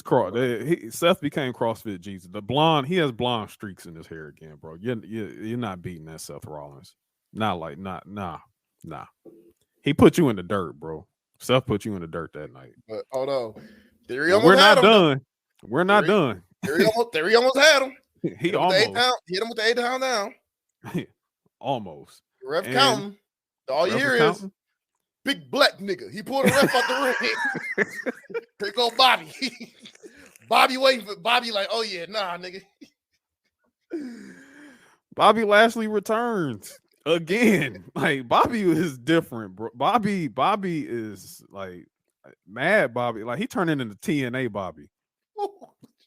You remember TNA Bobby, bro? Well, TNA Bobby had all the titles. We had all the belts. he had the X Division title too, dog. Like, what type of shit was that? Then he threw them all on the ground and was like, I don't even want these shits no more. This motherfucker had the ref holding 2 titles. Had the ref holding a title, and he had 2 titles on his shoulder posing this shit. Y'all don't want that. Bring that back. Like, I'm gonna tell you right now, when Bobby start wearing the headband again, that's when it gets spooky. Yeah, it gets spooky, man. Bobby. A bald head man wearing a headband is crazy. That's not somebody that's normal, bro. That's not somebody normal, bro. I'm telling you, that's not. Hey, no beard, no facial hair, and wearing a headband. That's not an okay dude, This bro. big buff ass nigga. Big black nigga. Nah, that's not an okay situation for you, bro. So Bobby puts the beats on Theory, man. He whooped his ass. He tore Austin Theory up. The ref knocked out? I can't remember. Yeah, because I'm just like, how the fuck this happened in the ref? He pulled the ref out. Bobby pulled the ref out the ring. Oh, Bobby pulled the ref. Yeah, he pulled the ref out. So the ref had a spot there, so that makes sense. Then Theory rushed his ass back into the ring afterwards and got the stomp of a lifetime. Brother, the Money in the Bank is in the dirt. Yeah, that shit dead now. That shit is dead. Money in the Bank is over. It's done. So we got 2 burials, 24/7 championship and Money in the Bank. Done. Dead. But, if you go down the list of failed cash-ins, you got some greats in there. Mm-hmm. John Cena failed to cash in. Yeah. So, I mean. Baron Corbin failed to cash in. Damian Sandow. I mean, Sandow was absolutely going to fail. I mean, I love the character though, man. He ain't had the metal briefcase. He had the fucking work briefcase and shit like that. Man. Yeah, I like Sandow, man. Shout out to that guy. Yeah, I wonder what Sandow was doing nowadays. He's acting now. He's doing Christian acting. Oh, okay. Acting, yeah. That's cool. Shout out Sandow. But yeah, that was Raw. Raw ended with Seth winning, keeping his U.S. title. So that was that. NXT. You want to go over that real fast? Yeah, let me pull it up real quick, man. It's actually a pretty good. We had some things that happened on there. I'm gonna say first off, we have got to keep. What's the fuck? Von Wagner, my dog Tuesday. We got to keep this shit to a minimum on the mic. Cause that was pretty bad. Yo, he was terrible on the mic. Yeah, but NXT. We start off with Joe Gacy, who actually had ring gear on. Yeah. He actually had ring gear on. He didn't come out there dressed up. Yeah. You know what? And I'm fucking with their entrance, bro. Mm-hmm. They repackaged Skittle. They look a lot better now. So Joe Gacy came out there in ring attire. They all came out with their mask on and shit. Rip Fowler, Jagger Reed, and Ava Rain versus Cameron Grimes. This is the culmination of that feud. Really good fucking match. Really good match. Gacy. There's a lot of people don't understand about Gacy. The man can go in the ring. Yeah, Gacy can go in the ring. Mm-hmm. Gacy went over and from distraction from Ava Rain. So she shoved Grimes on the top rope. Gacy won with the that flip bump lethal ejection shit. And this is probably Grimes' swan song. So he's probably out of there. Yeah. Nathan Frazier shows up, man, with Axiom. Nathan Frazier hurt right now. He'll be out for a couple of weeks. Axiom showed up with the motherfucking turtleneck on with that nice ass fit with the mask on too. Yeah. They over there talking and everything, and then JD McDonough shows up, man. My nigga Blockhead showed up. They were talking shit. And then we're getting JD versus Axiom later on the night. Great match. I just gotta ask you something real quick about Axiom because shit, I just find this shit funny. My man really be wearing turtlenecks with the mask on. Yeah, that bitch was fire though. That shit was fire though. He came with a fire ass fit, dog. I'm gonna start calling him Express Axiom. Man, he what can't. express Man, man axiom. he That's came what I'm with about a to fire. start Man, that turtleneck was fire, dog. He came with that fire ass shit. Like, hey, I'm here. My man be rocking. My man really be rocking the express turtlenecks with the mask on. That shit is wild, bro. That shit was fire, dog. That shit was fire. I'm like, all right, man. I'm feeling it, dog. I'm feeling it. And then we get Carmelo Hayes and Trick Williams at the barbershop. You know, it was cool segment, show off their personality and all that shit. I'm just expecting niggas to pull up and actually start beating, pull up on Trick and Carmelo, whoop their ass in the barbershop. Yo, if they do that shit in a barbershop, that'd be the blackest thing they ever did on NXT, bro. So they're talking shit about Wesley, talking about, somehow he respected West for winning the title, but he didn't pin Melo, so he's the paper champion. So we getting West versus Melo. That should be a fire ass match coming up soon. We got Electric. Oh man. So there's a promo about Scripps. The power went out, and no, there was something with Scripps earlier in the I think it was earlier in the I'm gonna get to it. With Scripps. Oh, okay. Scripps. But the power went out and everything. Scripps showed Scripps. Everything that was Scripps. Okay. Yeah, Electra Lopez versus Ruka. Lopez went over. Yo, why they dropping Ruka out so much? Like she's paying her dues. But Electra Lopez, man, I see why she's still down there. Yeah, absolutely. Yeah, I see why she's still down there. But post match, Indy Hartwell, who tired of the bullshit, attack Electra Lopez. Hey man, Indy Hartwell ain't having that shit no more. Yeah, dog. she's seeing red right now. She's seeing red. She ain't having this. This. I'm not her no more. She like, no, I'm her. Fuck that. You got. And then we got Chase U backstage with Andre Chase, Thea Hale, and Duke Hudson.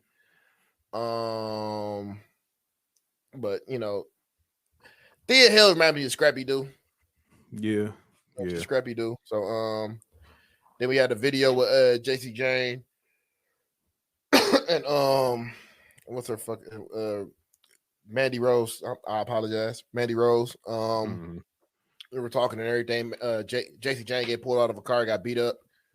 By a fake. How about Alba Fire acting like a fake cop in Florida?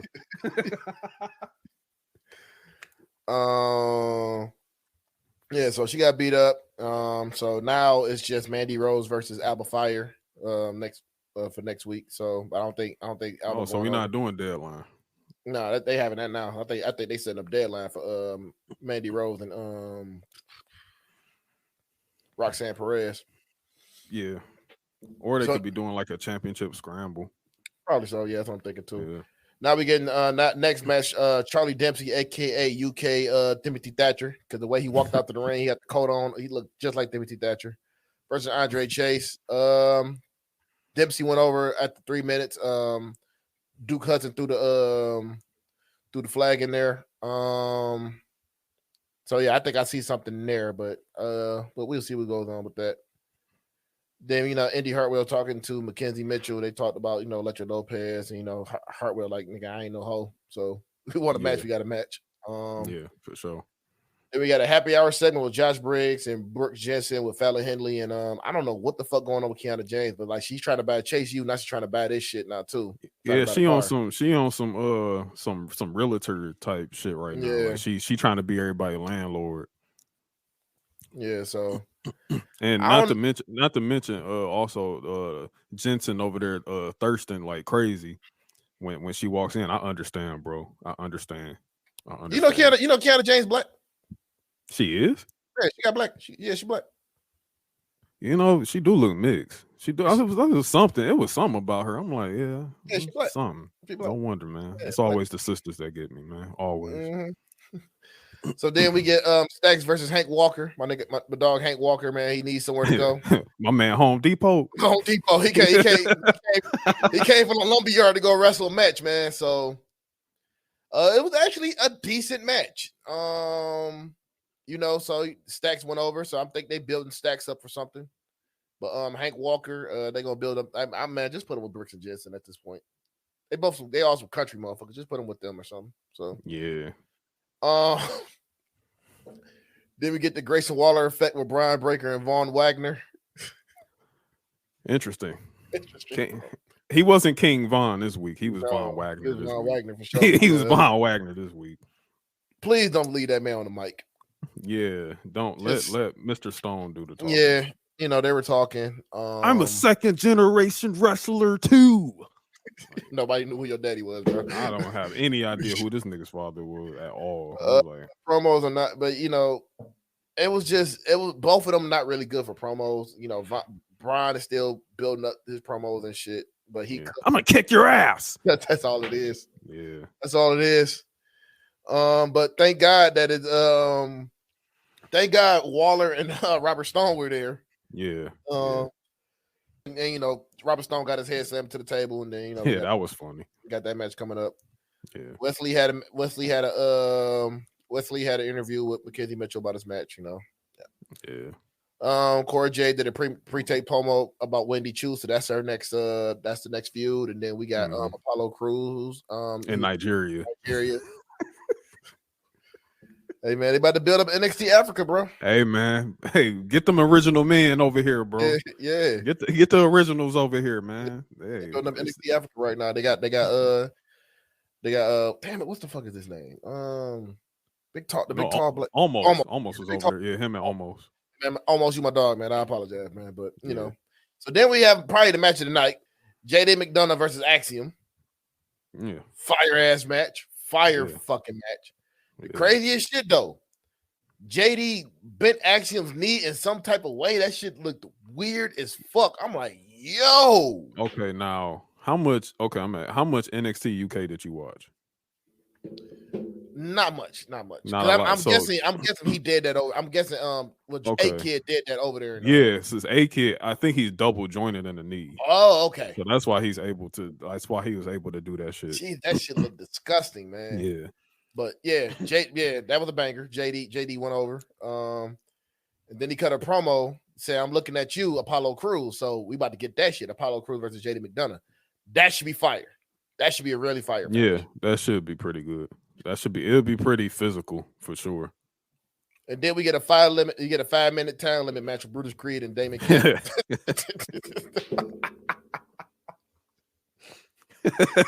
Hey. I love these motherfuckers, bro. Hey, you talk about Bobby beating the shit out of somebody, bro. Brutus Creed beat the shit out of Damon Kemp. Yeah, beat the dog shit out of Damon Kemp.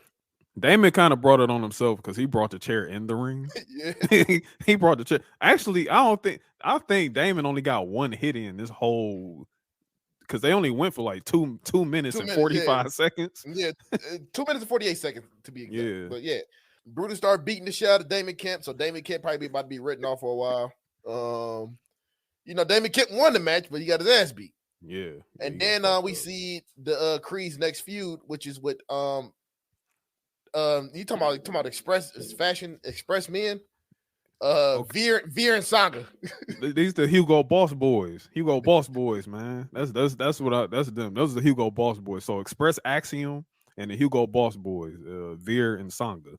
And then so then the next thing we have a video air Donovan Dijakovic talking about how he's going to bring justice. So here we go. That January 6th shit. We know that's about to go. Well, you know where that's about to go. Come on, I'm going to bring justice. So, okay. It was in the main event time with Nikita Lyons and Zoe Stark. They're up first, and then Indy's talking. Indy's backstage. Roxanne asked if Indy's okay. Indy told Perez that there are no friends in this business. You have to look out for yourself. No friends in the industry. Hey, absolutely right. It goes for any industry, to be honest with you. Yes, sir. Yeah. So hold on 1 minute, and we have our main event, the tag match. Zoe Stark and Nikita Lyons versus the Ravers. Casey Katana Chance, and both named Casey. Yeah, both of them Casey. Pretty much. Caden Carter and Katana Chance. And so then before that, they run down the match. We get the Braun Breaker match with Von Wagner for the title. JD versus Apollo Crews. Mandy Rose versus Alba Fire in the last woman standing match. And then we get the contract signing for Wesley and Carmelo Hayes. A lot of big shit going on. Man, get Alba to this fucking main roster, please, because it's just not working. It's not working. Yeah. She needs to be on the main roster. Yeah. So the tag match, it's a good match. Good match. And Katana Chance and Kate Carter went over. It was actually a really good one. I didn't have high hopes for it, but they really did good. And then, since they won, we had to have a heel turn. Yes, sir. Zoe Stark hit the shit out of Nikita Lyons with that title. Beamed her ass with that bitch. Beamed the fuck out of Nikita with that shit. Threw the title to them. Like, here you go. And started talking shit. I'm like, okay. Then hit her with a running knee too. Yeah, fucked her up. Fucked her up. So this should be Stark and Lyons having a match. It should be good for Lyons to get like some reps in because Zoe Stark can fucking wrestle. Yeah. It's real wrestling time for her. Yeah, so we about to see that shit. And that was NXT. Pretty good show. That was NXT. Oh God. I'm gonna tell you right now, I didn't watch Dynamite because God of War. Yeah, God of War definitely took over a lot of Tuesday and Wednesday.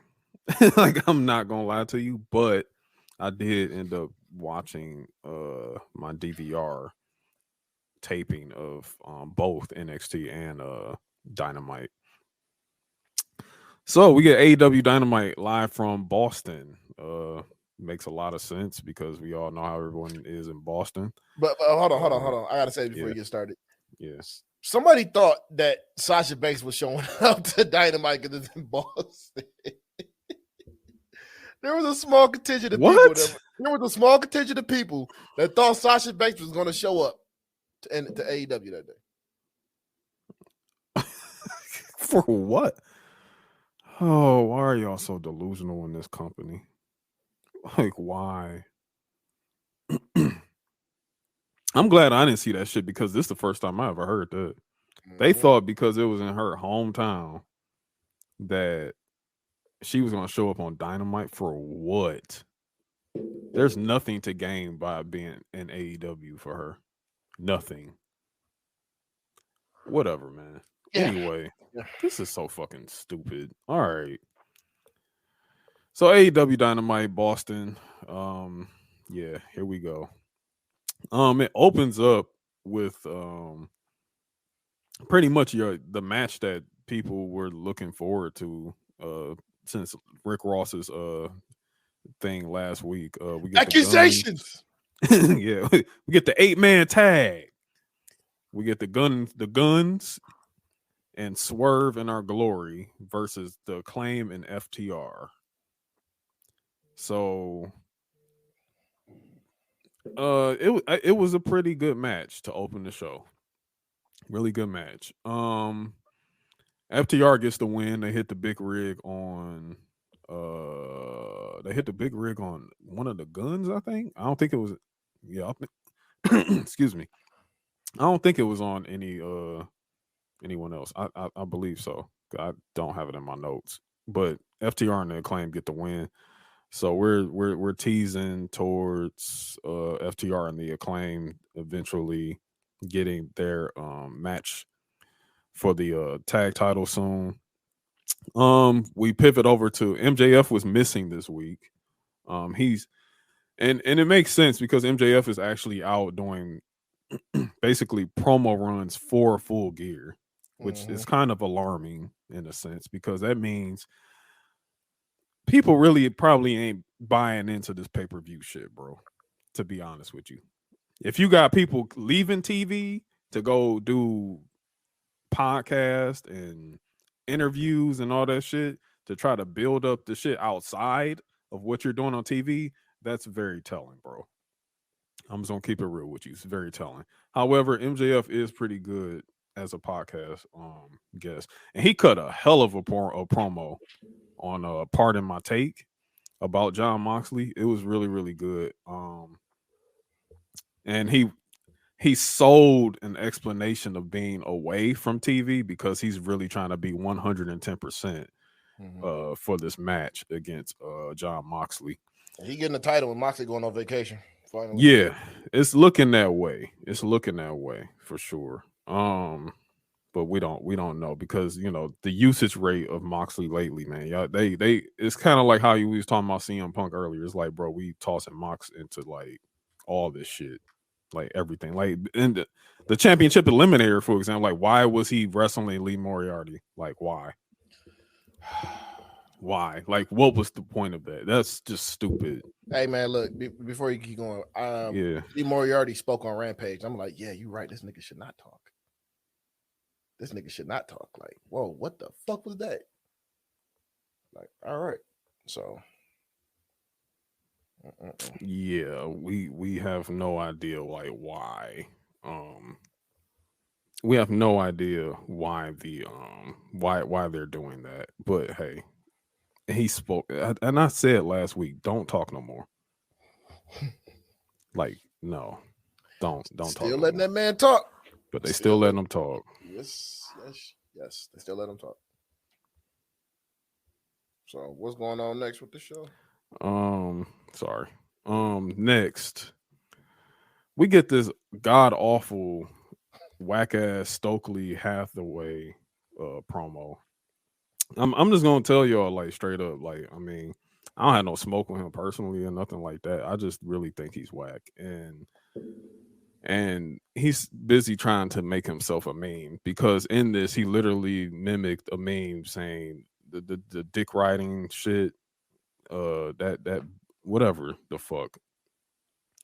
He basically calling John Moxley a dick, or calling MJF a dick rider and shit like that. Like, I'm tired of this meme shit. Like, come on, man. Anyway, moving on.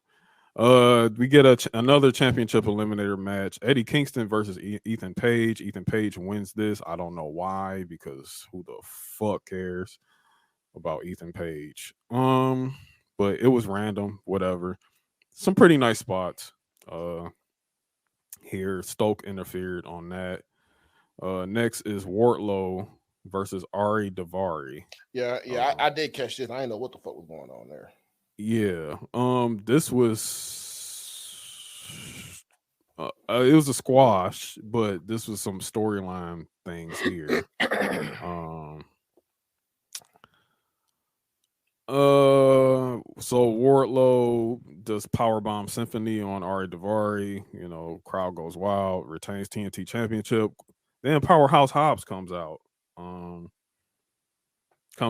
mean, we know last week they had smoke because he put him in a spine buster after trying to come to Joe's, trying to save Joe last week.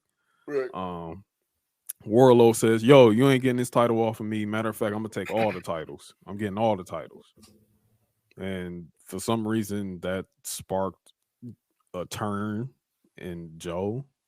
And not only that's questionable, but we get another terrible camera cut because when Joe actually was hitting Wardlow in the back with the title, we were seeing Powerhouse Hobbs on TV, not Joe's turn. Terrible camera cuts there. Like, there goes the production again. I'm telling y'all, get y'all shit together because this is that. Come on, bro. Y'all just ruined a moment. Anyway, even though the moment to me I feel is overbooked and kind of lazy, but whatever. So I don't know if this turns into a three-way thing between Hobbs, Joe, and Wardlow, but I guess there's more to come from there. But I guess Samoa Joe is a heel now. Next we get Britt Baker, I'm sorry, and Saraya. They have a segment with Tony Schiavone. Honestly, this is probably the best promo that we've had since Saraya's been back. And it actually wasn't Saraya delivering the good promo. It was actually Britt Baker. Because Britt was like really shooting some fucking shots at her, like cooking her ass. Britt sauteed Saraya. And then Saraya tried to do the whole, I was this in this industry. She was trying to like little sis her and shit like that. And like Britt was like, bitch, get the fuck out of here. That bullshit. But anyway, yeah, really, really good bars here. And Saraya is now cleared by the doctors. I'm pretty sure these are probably Balco doctors. So yeah.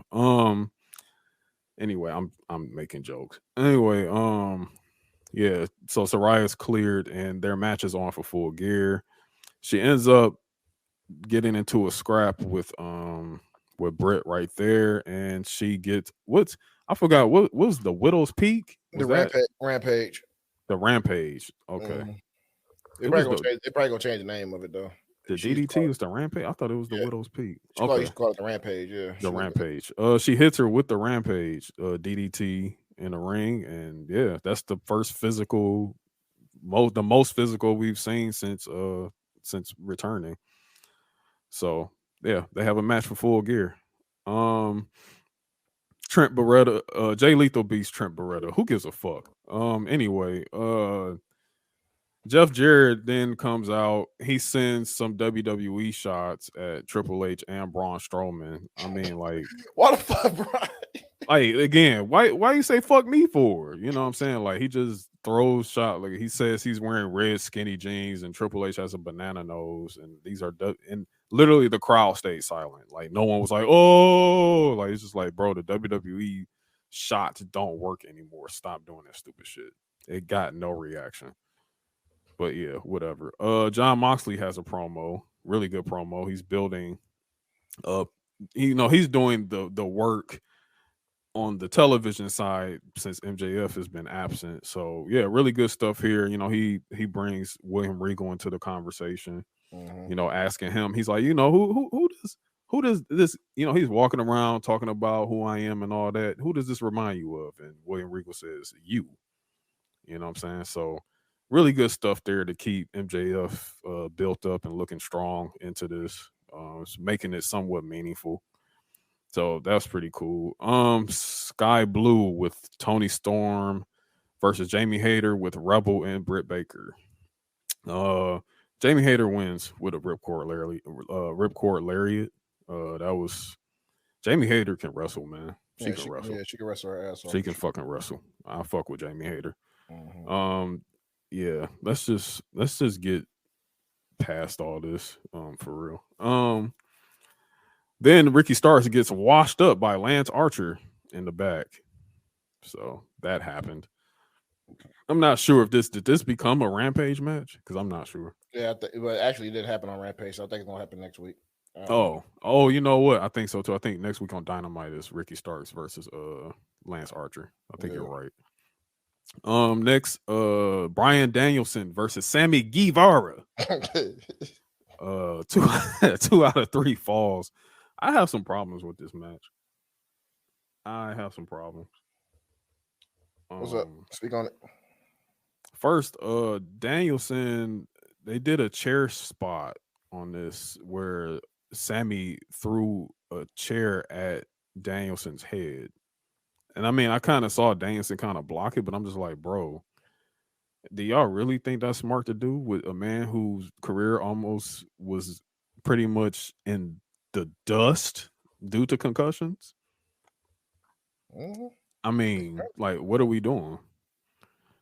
So yeah, I wasn't feeling that part. I just whatever. And then the other problem I had, Brian, he did a diving headbutt. He did a diving headbutt. And I'm just like, isn't this the stuff that stopped you from wrestling in the WWE before? Yeah. Isn't this what ended your career before? Like, why are you doing a diving headbutt? So yeah. But yeah, this match, so it ends up at 1-1 at this point because the chair spot got Sammy got a disqualification for that, so that gave Danielson a win, and then Danielson got a pin, I think, off of him, and then he ended up winning via submission, and that's that. So in the Full Gear match, still not making sense to me. You have a 4-way for the Ring of Honor World Championship. Bryan Danielson versus Sammy Guevara, Claudio Castagnoli, and Chris Jericho. Doesn't make sense. And that was Dynamite, bro. That was Dynamite. So you got SmackDown. I just, yeah. What a week. Oh man. Okay, let's do SmackDown then. Let me go ahead and pull up my notes here. Jesus, yeah, that just threw me for a loop. That was I don't know what the fuck they be thinking, but you know what? It is what it is. Let's go into SmackDown. All right, SmackDown. We start off SmackDown with the match. The match that we've been looking for this whole week, the tag match for the undisputed tag team titles. Usos versus the New Day. Great fucking match. Great match. They were, Yeah. you know what I'm saying? They were going like, and these two teams have had tag team matches with each other so fucking much. The chemistry will always be there. They're always gonna provide a 4-star match or lower. I mean, a 4-star match or higher. Yeah. And that's what it came to. With a lot of near falls, a lot of drama that happened in that shit. There was a midnight hour that was hit outside the ring on Jay. They hit the midnight hour on Jimmy inside the ring. I thought the match was over with. Jay come out of nowhere to break the shit up. And then, took Woods out. They super kicked. Man, look. I don't know what it is. But every time Jay super kicks it, Woods, he lays it in on that nigga, dog. Oh, yeah, he lays it in. He laid that shit in. He like, lays it in on Woods, man. Like, he Woods be in. catching them bitches, dude. I'm like, God damn. So they super kicked the shot of Woods like a couple times outside the ring. Kofi tried to jump off the top rope. They catch him and do the 1D. That was a nice catch, too. Yeah. That was nice. Cole, I think Cole wasn't expecting that shit to happen.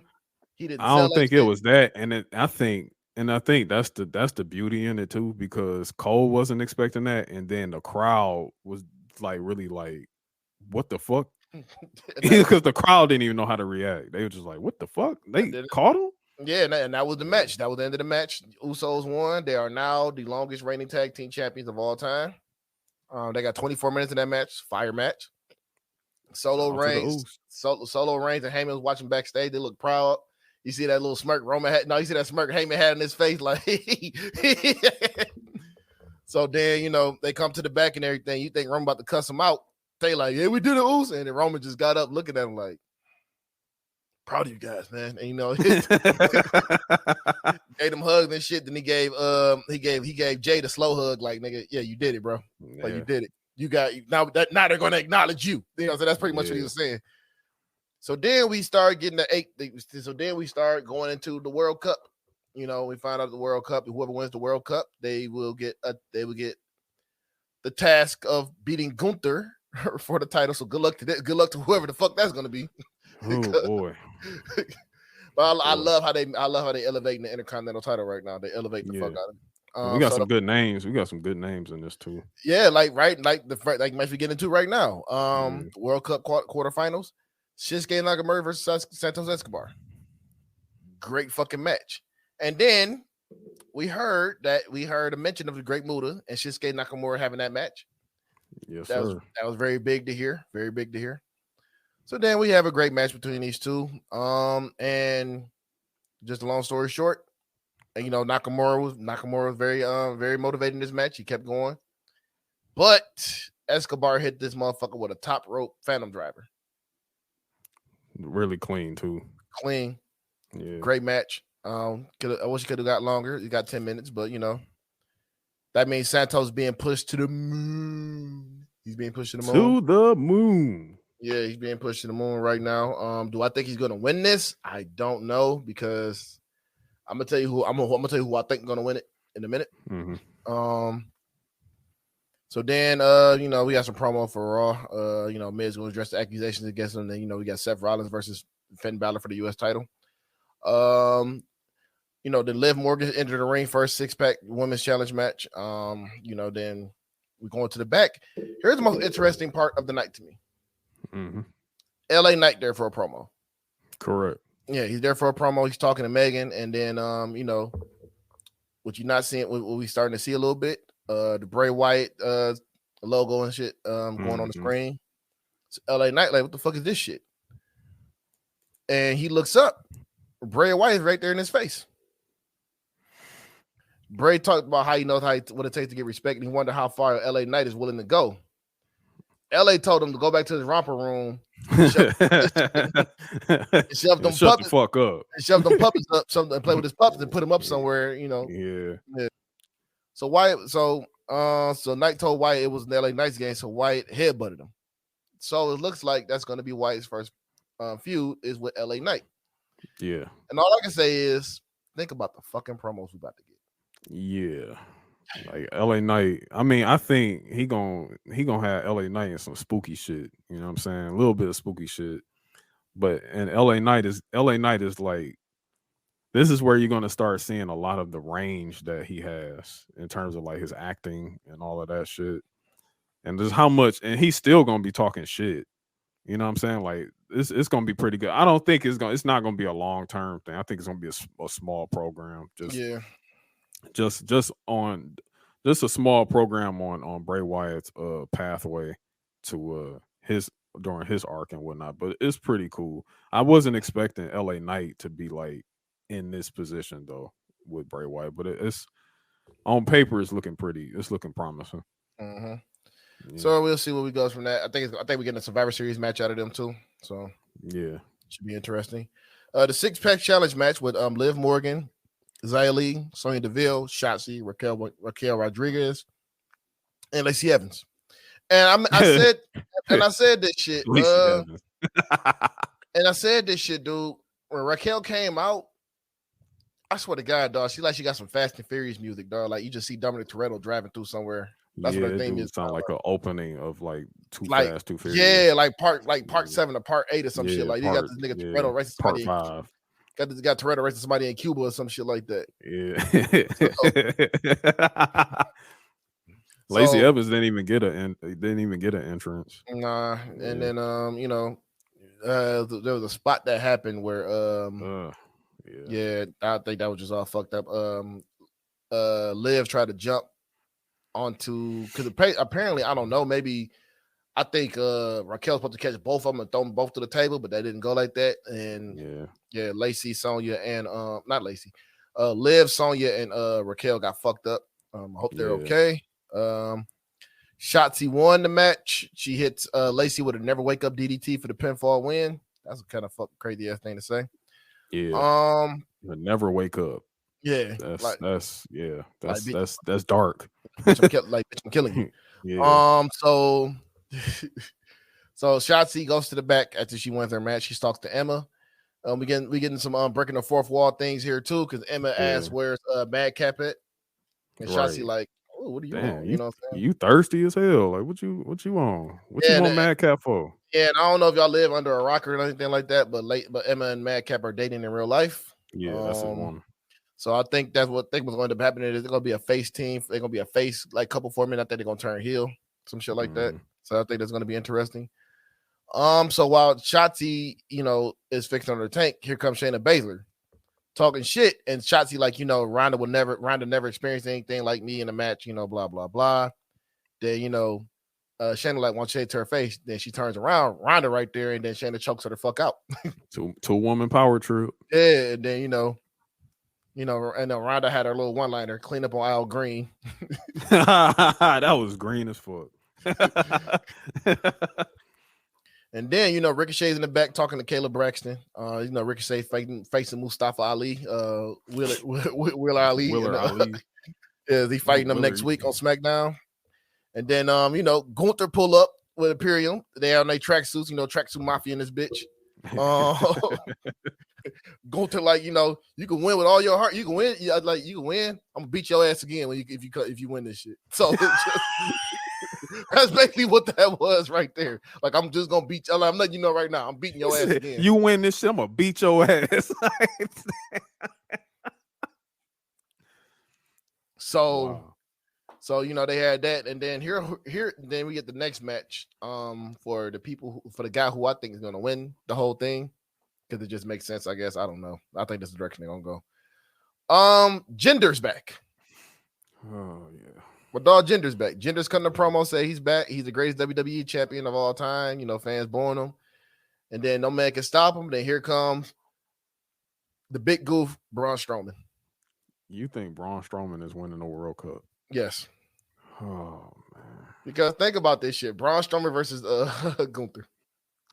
I mean, yeah, you do Braun Strowman versus Gunther, but Gunther gonna still whoop his ass. I don't know, man. He gonna whip the shit out that that big motherfucker. I don't know. I was almost calling him fat, but he's not. He's not fat anymore. He's That motherfucker like, leaned out. He solid. leaned out like a motherfucker. Yeah, he leaned the fuck out. But man, I think Gunther will beat the dog shit out of Braun, big goofy ass. But I don't know. I feel like Ricochet might win this. Yeah, because I mean they had their interaction, so I can see that too. Yeah. Because I think Omos might come back and like fuck up Braun or some shit like that. Yeah, something like that. But yeah, Braun went over. Crowd loves this motherfucker. Crowd loves this big goof ass motherfucker, man.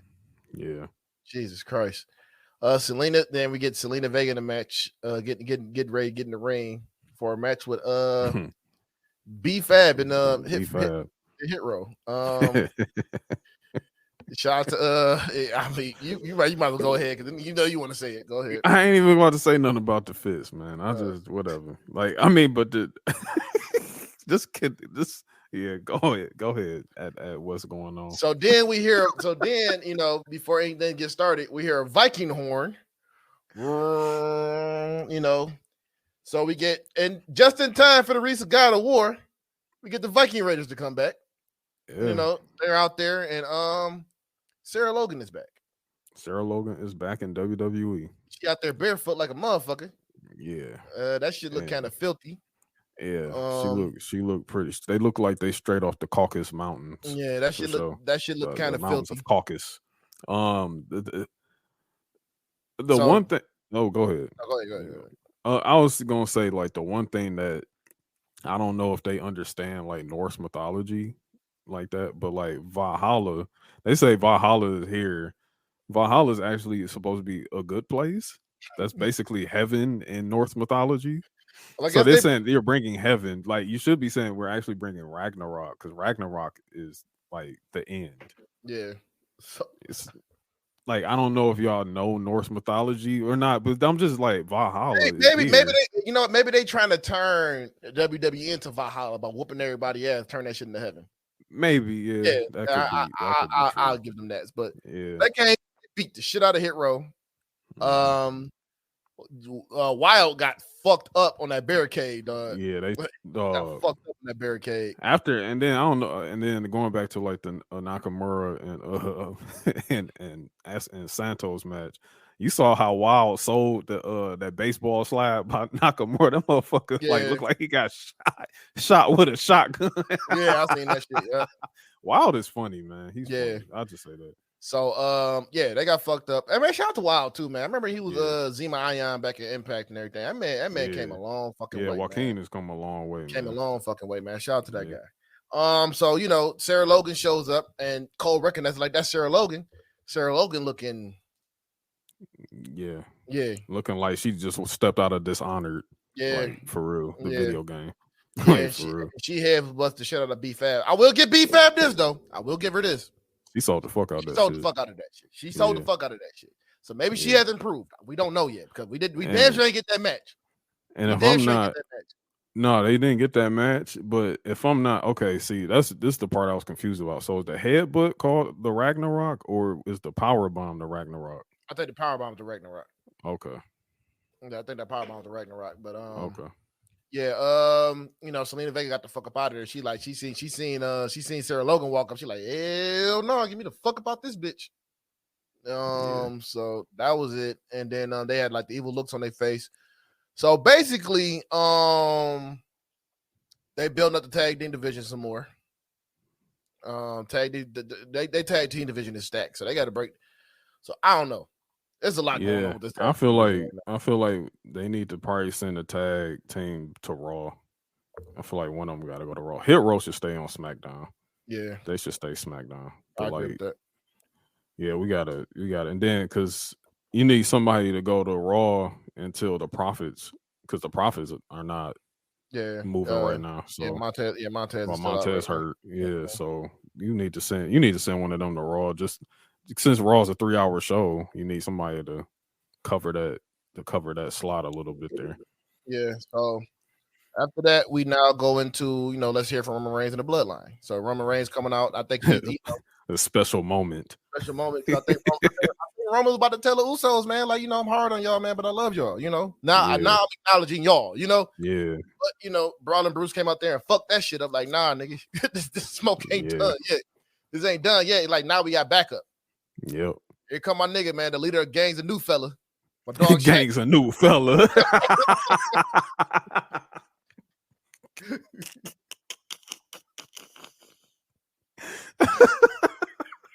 The Gang's a new fella. That's too funny, bro. My dog Sheamus come out there. His mic got fucked up, and then Roman went off. Roman sold it. Yeah, Roman sold the fuck out of that shit. You think you can beat me? You can't even get on the mic right. He's talking shit like that. And they all run in the ring, start scrapping, and then here comes Drew. Drew come out there, so he come out there. Now we got the UK versus the Bloodline right now. Yes, sir. So yeah, scrapping this shit, and it goes off. So I think we're getting our War Games match. We got the. Yeah. I'm kind of worried about Drew in this. I'm kind of worried about Drew in this match, though, because Drew kind of banged up right now. Yeah, I don't want him to War Games, but we got the Bloodline. Obviously Sammy's gonna be a part of that shit too. And I think out of the two, that's probably really the three. That's not gonna that's gonna be just big as hell in the War Games. Is gonna be Drew, Sheamus, and Roman. I feel like they're gonna conserve them the most in this match, and all the flying and all that shit is gonna be like the Brutes and the Usos. You think Ridge about to be flying around and shit? Well, Ridge gonna be doing like crazy ass silly strong spots. Yeah, like spots, you know what I'm saying, strongman spots. But like they gonna keep it big between Roman and because let's see, is that 4v4? Yeah, that's hold on. They need one more because they need You already know the fifth gonna be probably KO. Hey, goddamn right. Yeah, probably KO. Damn, and I ain't even thinking about Sammy. Like Sammy too. So yeah, that's pretty good. Yeah, this is gonna be a pretty good War Games. That's gonna be a fire War Games match, man. Yeah. So that's the end of SmackDown. Pretty good SmackDown. Great matches. Matches. Yeah, here we go. Yeah, and that was this week in wrestling, man. That was this week. That took a little longer than I expected. Yeah, because we were really like going through. I mean, it was some things that happened. It wasn't. I won't say this week was like a groundbreaking week. You know what I'm saying? But it was just, what I'm saying, this is the fallout from Crown Jewel, basically. So it's kind of like almost like a fresh start as we go into like the holiday times and the holiday tour and everything like that. So very, very good week altogether. So I guess we got match of the week. Yep. Presented by no one. Usos new day for me, man. Usos in the new day. That's for me. That's Ant's pick of the week. Fire fucking match of the week. I mean, ain't much you can say about that, man. They always got great chemistry when they face each other, and shit. There was nothing different about this 4-star match for me. Giving it to them. And that's Ant's match of the week. It's a pretty rough. Yeah, it's pretty. In terms of this week, I mean, I'm probably gonna have to take it to Crown Jewel because this week's quality and matches was just kind of like, whatever. But I really, really, really enjoyed the main event of Crown Jewel with Logan Paul versus the head of the table, the tribal chief, Roman Reigns. Them boys, they took it to the next level, man. Next level. Mm-hmm. Roman sold Logan really, really well. Logan was out there with supreme athleticism. He really, really showed me something again. But yeah, that's my match of the week. Logan Paul versus Roman Reigns. There we go. CDL watch. I mean, not a lot of fuck shit happened this week. But if I'm gonna let you tap in. If I mean, fuck it. It ain't a person, but we're gonna say I got two actually. It's a thing. The Money in the Bank briefcase and the 24/7 title. That shit's on CDL watch for sure. No, that shit is on CDL. They got CDL. Them bitches are dead. So yes, the 24/7 title and the motherfucking Money in the Bank briefcase because them bitches are probably about to be extinct now. Yeah, they're done, man. Yeah, those shits are done. Like CDL, yeah, those definitely have their CDL now. They're off to driving school. It's a wrap because I mean, you know what? That's gonna be my pick too. Really, like I don't really have any people to rant on this week, and I think that's a good thing. I just don't feel like being a hater this week. I guess so. Yes, CDL watch the 24/7 championship and the Money in the Bank briefcase. Get the fuck out. When you can drive the truck, Like, you got a job, my Right, friend. get the head knocked on. Just can't help it every time this shit come on. Academy will teach you all you need to know. Go ahead. Call 1-800. My man thought he was gonna get a record deal out of this shit too. Like 8900. he was really like Diesel Driving Academy. It's how that raspy ass Shawn Michaels voice when he's singing shit, man. right. Diesel Driving. My man thought he was about to get signed, bro. As soon as he got that one off, man. Thought he was Chris Stapleton or something. Chris Stapleton. It's my dog, Right. man. That's my Yeah, dog. I fuck with Chris Stapleton, man. Chris dog, Stapleton. Hey, Oh man, that Tennessee whiskey, bro. Whiskey boy, Broken Halo. Hey, man. Y'all better get on that country shit, bro. Man, country got some Cowboy fire. Dog. shit. We got some fire over there. Got some fire over there, boy. I tell you, Yeah. man. Ain't Yeah, none of that. man. No, I'm talking about that outlaw country, nigga. Like with Yeah, that, outlaws country. That's Yeah, exactly man. what that shit is, bro. Hell That sad yeah. cowboy shit. man. I don't want to fuck with that. That Yellowstone shit. Oh yeah, nigga. Oh, I can't wait. Oh yeah, We man. back, baby. Yellowstone is back. Grim Reaper back, baby. The Grim Reaper of Montana, man. Oh my god, I can't wait, dog. 2 hours too? Hell The yeah. Grim man. Reaper of Montana, dog. We Rip, back, bro. Rip. My band, my dog Rip. Oh man, I need my dog Rip. My It's about to dog be- Rip. Oh shit, man. I can't wait, dog. Yeah. Yellowstone is about to put on another look, man. another 20 classic, bro. Hey man, Another Casey Dutton about to get that kill streak going, dog. Yo, Casey Dutton is the fucking Reaper, bro. That motherfucker is walking death. Bruh, man, I'm about to go watch Yellowstone. I'm about to rewatch Yellowstone just because this shit about to come on, dog. Oh man, I gotta watch the first episode of season 4, man, because Casey went to work. Yo, Dog. Casey was in different. Like, Casey went back to the Navy SEALs on that shit, bro. He went straight Call of Duty on their ass Yeah, out there, boy. dog. But Nigga yeah, had a nuke. He had a nuke ready too. hey, y'all better, hey, legit, bro. He gotten a nuke a few times, bro. If I'm telling, okay, like not wrestling related, but Yellowstone, man. watch Yellowstone. Hey man, look, Watch we Yellowstone. are Yellowstone. That's real. That's real cinema, bro. We are Yellowstone advocates over here, baby. Yo, that's We are real Yellowstone cinema. advocates over here, man. I can't Real wait, cinema. dog. I cannot wait, man. But yeah, but thanks everybody for peeping, for listening this week. This is episode 8. We 2 away from 10. You already know. Follow us on our now verified, our fake important account on Twitter, Mid Carter's DET on Twitter. Y'all already know what it is. We will see y'all next week. Yes, We sir. out. Yes, sir. Peace. Yes, sir. Thank you for listening to Mid Carter's and Catering Podcast. You can listen to us on Spotify, Apple Podcasts, and Anchor FM.